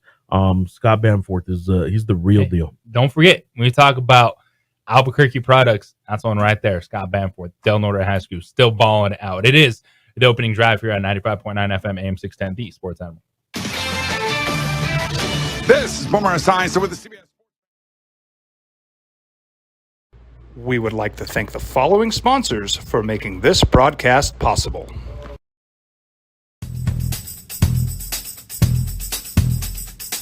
International Protective Services is a proud supporter of ProView Sports and New Mexico Youth Athletics. IPS provides residential and commercial security services in the Albuquerque metro area. For more info, please call 505-897-2420 or visit internationalprotectiveservice.com. These are more than just the sounds of a safe place to go after school. These are the sounds of interest being ignited and of mentors making an impact. At Boys and Girls Clubs, we don't do just one thing. We do whatever it takes to meet the needs of every kid who comes through those doors. Because whatever it takes is what it takes to build great futures. Great futures start here. Sometimes it's the small things that make life easier, like never worrying about being declined at an ATM when only cash will do. With You're Covered from US Eagle, we'll cover you, even if the money's not there. That's a good feeling. And we do it with no extra fees or penalties. It's called trust, and we think that's important, especially if we're asking you to trust us. At US Eagle, that's just part of what it means when we say people mean more. Don't sacrifice quality and flavor when you're in a hurry. Golden Pride offers ribs, fried chicken, green and red chili breakfast burritos, and Frontier Cinnabons.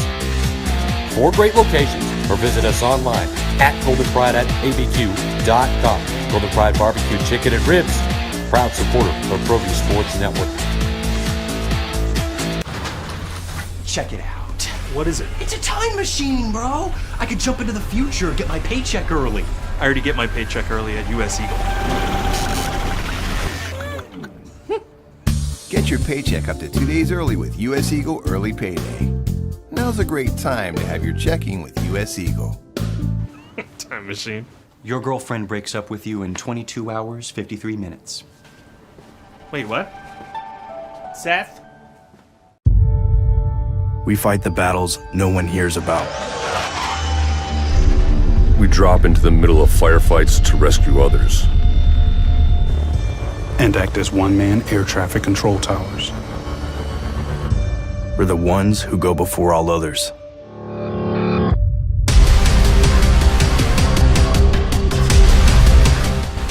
U.S. Air Force Special Warfare are proud supporters of ProView Sports.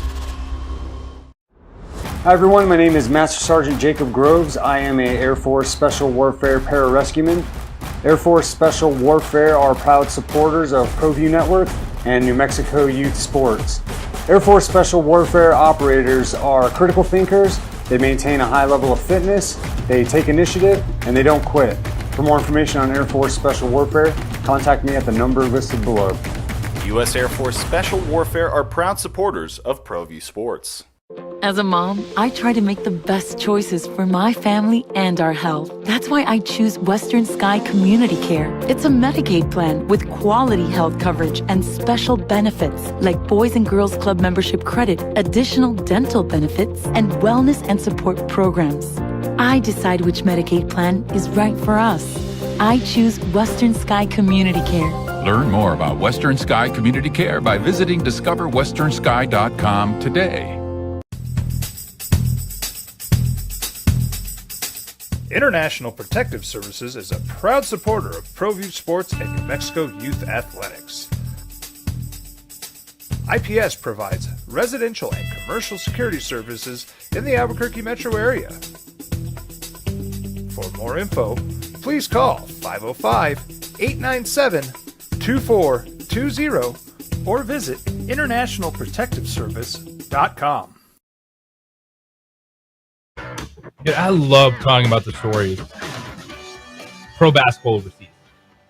It's fascinating. The dudes that go over there and play, talking with Daniel Ferris, former Lobo, and his time overseas, like what he went through, but the connections that you have. And Jeff, you were just pointing out, and Scott Bamforth, appreciate him just calling in because we're talking TBT, and Damian Lillard, who's a good friend of his, and sharing some stories. But there's also Kristaps Porzingis connection with Scott Bamforth. Yeah, I can't remember the name of the team, but when I got to write about Scott last year playing for TBT, playing for the Enchantment at and TBT, he sent me some photos of him playing overseas and some of these teams he played with.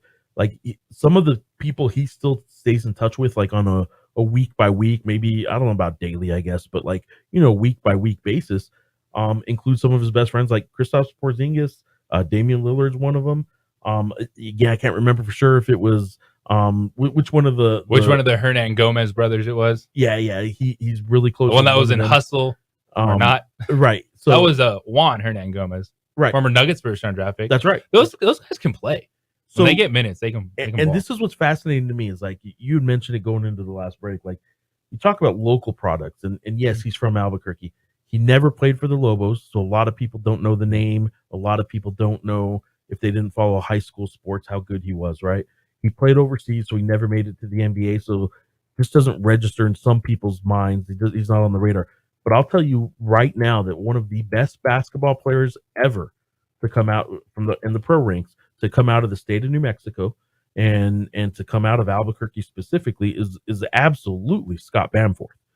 There have been some New Mexicans that have gone on to the NBA and had short careers, some maybe a little bit longer, but like if you're just talking the top handful of professional basketball players that ever came out of New Mexico, Scott Bamforth's career overseas, he has played at the highest level in Spain for a decade now. And another guy just to throw in the mix there that you talk about overseas, where you can make some pretty good money is a guy like Alex Kirk, who just finished up a 6-year stint in Tokyo and made some decent money playing for a team over there. So and I say decent money, I mean really good money, not just decent money. Like we're talking really good 6 figures annually kind of money. These are guys that now probably have a pretty comfortable start to the next phase, right? Guys that might be retiring from basketball in the next year or two. They now have a pretty good start towards whatever's next for them.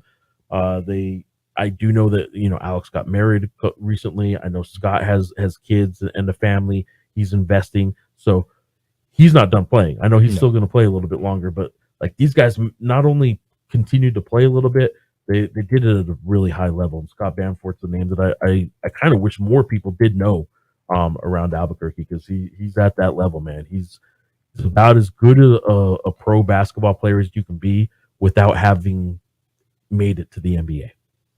Yeah, and it's you're right on, and learning more about Scott Bamforth last year when he joined the Enchantment and having that conversation. It's a great story. His connections are fantastic in the basketball world, and it is. And when we have those conversations, like he has to be on the list, because a lot of times you talk about New Mexico born athletes and Alex Bregman. You try to think of all these connections, as you said, with pro sports teams. Yep. And Scott was fantastic. Yeah, he was, and he's frankly He still is. He's still starting on high level teams in Spain. Still the starting guard. So yeah, he's doing great. He will be on that enchantment team. And what I like that he said too, and Mace brought it up, and it's something that's again kind of been off my radar a little bit about this year's TBT enchantment team, is they kind of lock into a cause. A lot of these TBT teams, and their cause this year is one that they were associated with last year, but they're really trying to make people remember JB White and his foundation, and they're gonna keep reminding people that, speaking of, talk about how the enchantment's a statewide team now.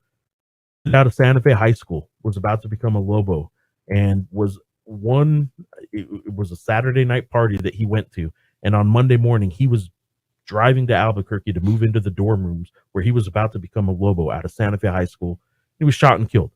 And the reasons it happened, all that kind of stuff, doesn't matter. Gun violence killed JB White, and this enchantment team wants to make sure that memory is not forgotten, and any steps that can be made in society through them and through awareness or his foundation that can be made 100%. To stop things like that. That's what they're pushing not just for. With young kids, but you have to think in the back of your mind about a movie theater now, right? Anything that needs to happen to make those kind of things stop. Obviously, there's no way to prevent it all from happening.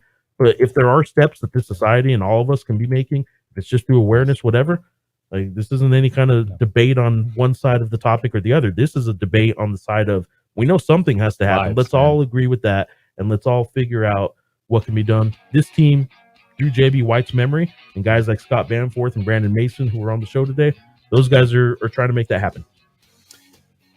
Appreciate Brandon Mason, Scott Bamforth, also Lobo, Raiden Applehans for joining us this morning. All those will be up post-show. Check it out wherever you get your podcast to listen back to that. And also, you can listen to the entire show of Jeff Grammer, Albuquerque Journal. Always fun hanging out with you, man. Appreciate it, man. Thanks for having me on. Jeff Grammer, Albuquerque Journal. We got Ned James dropping in tomorrow, our quarterback. But before that, Jim Rome Show coming up next. Colin Cowherd falls at 2 men on. And then the second half of the season for the Isotopes gets underway. They host El Paso. DC, appreciate you, my man. Everybody, Metro peace and love. Have a great day.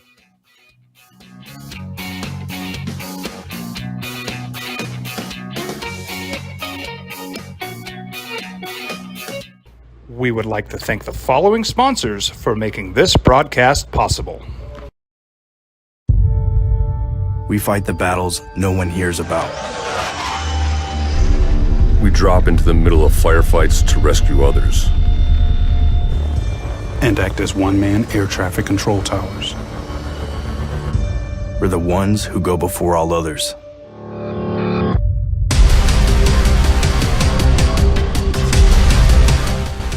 U.S. Air Force Special Warfare are proud supporters of ProView Sports. Well, I'm going to the frontier, walk up to the cashier, order up a root beer and a number one. Cover it with green stuff, one scoop is not enough. Find a booth is real tough, back by the Duke. Meet my family, meet my friends in the quirkiest restaurant I have ever been. All of Albuquerque's favorite spot, it's the Frontier Restaurant.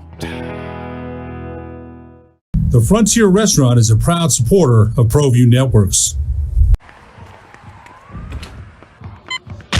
These are more than just the sounds of a safe place to go after school. These are the sounds of interest being ignited and of mentors making an impact. At Boys and Girls Clubs, we don't do just one thing. We do whatever it takes to meet the needs of every kid who comes through those doors. Because whatever it takes is what it takes to build great futures. Great futures start here. Here to tell you.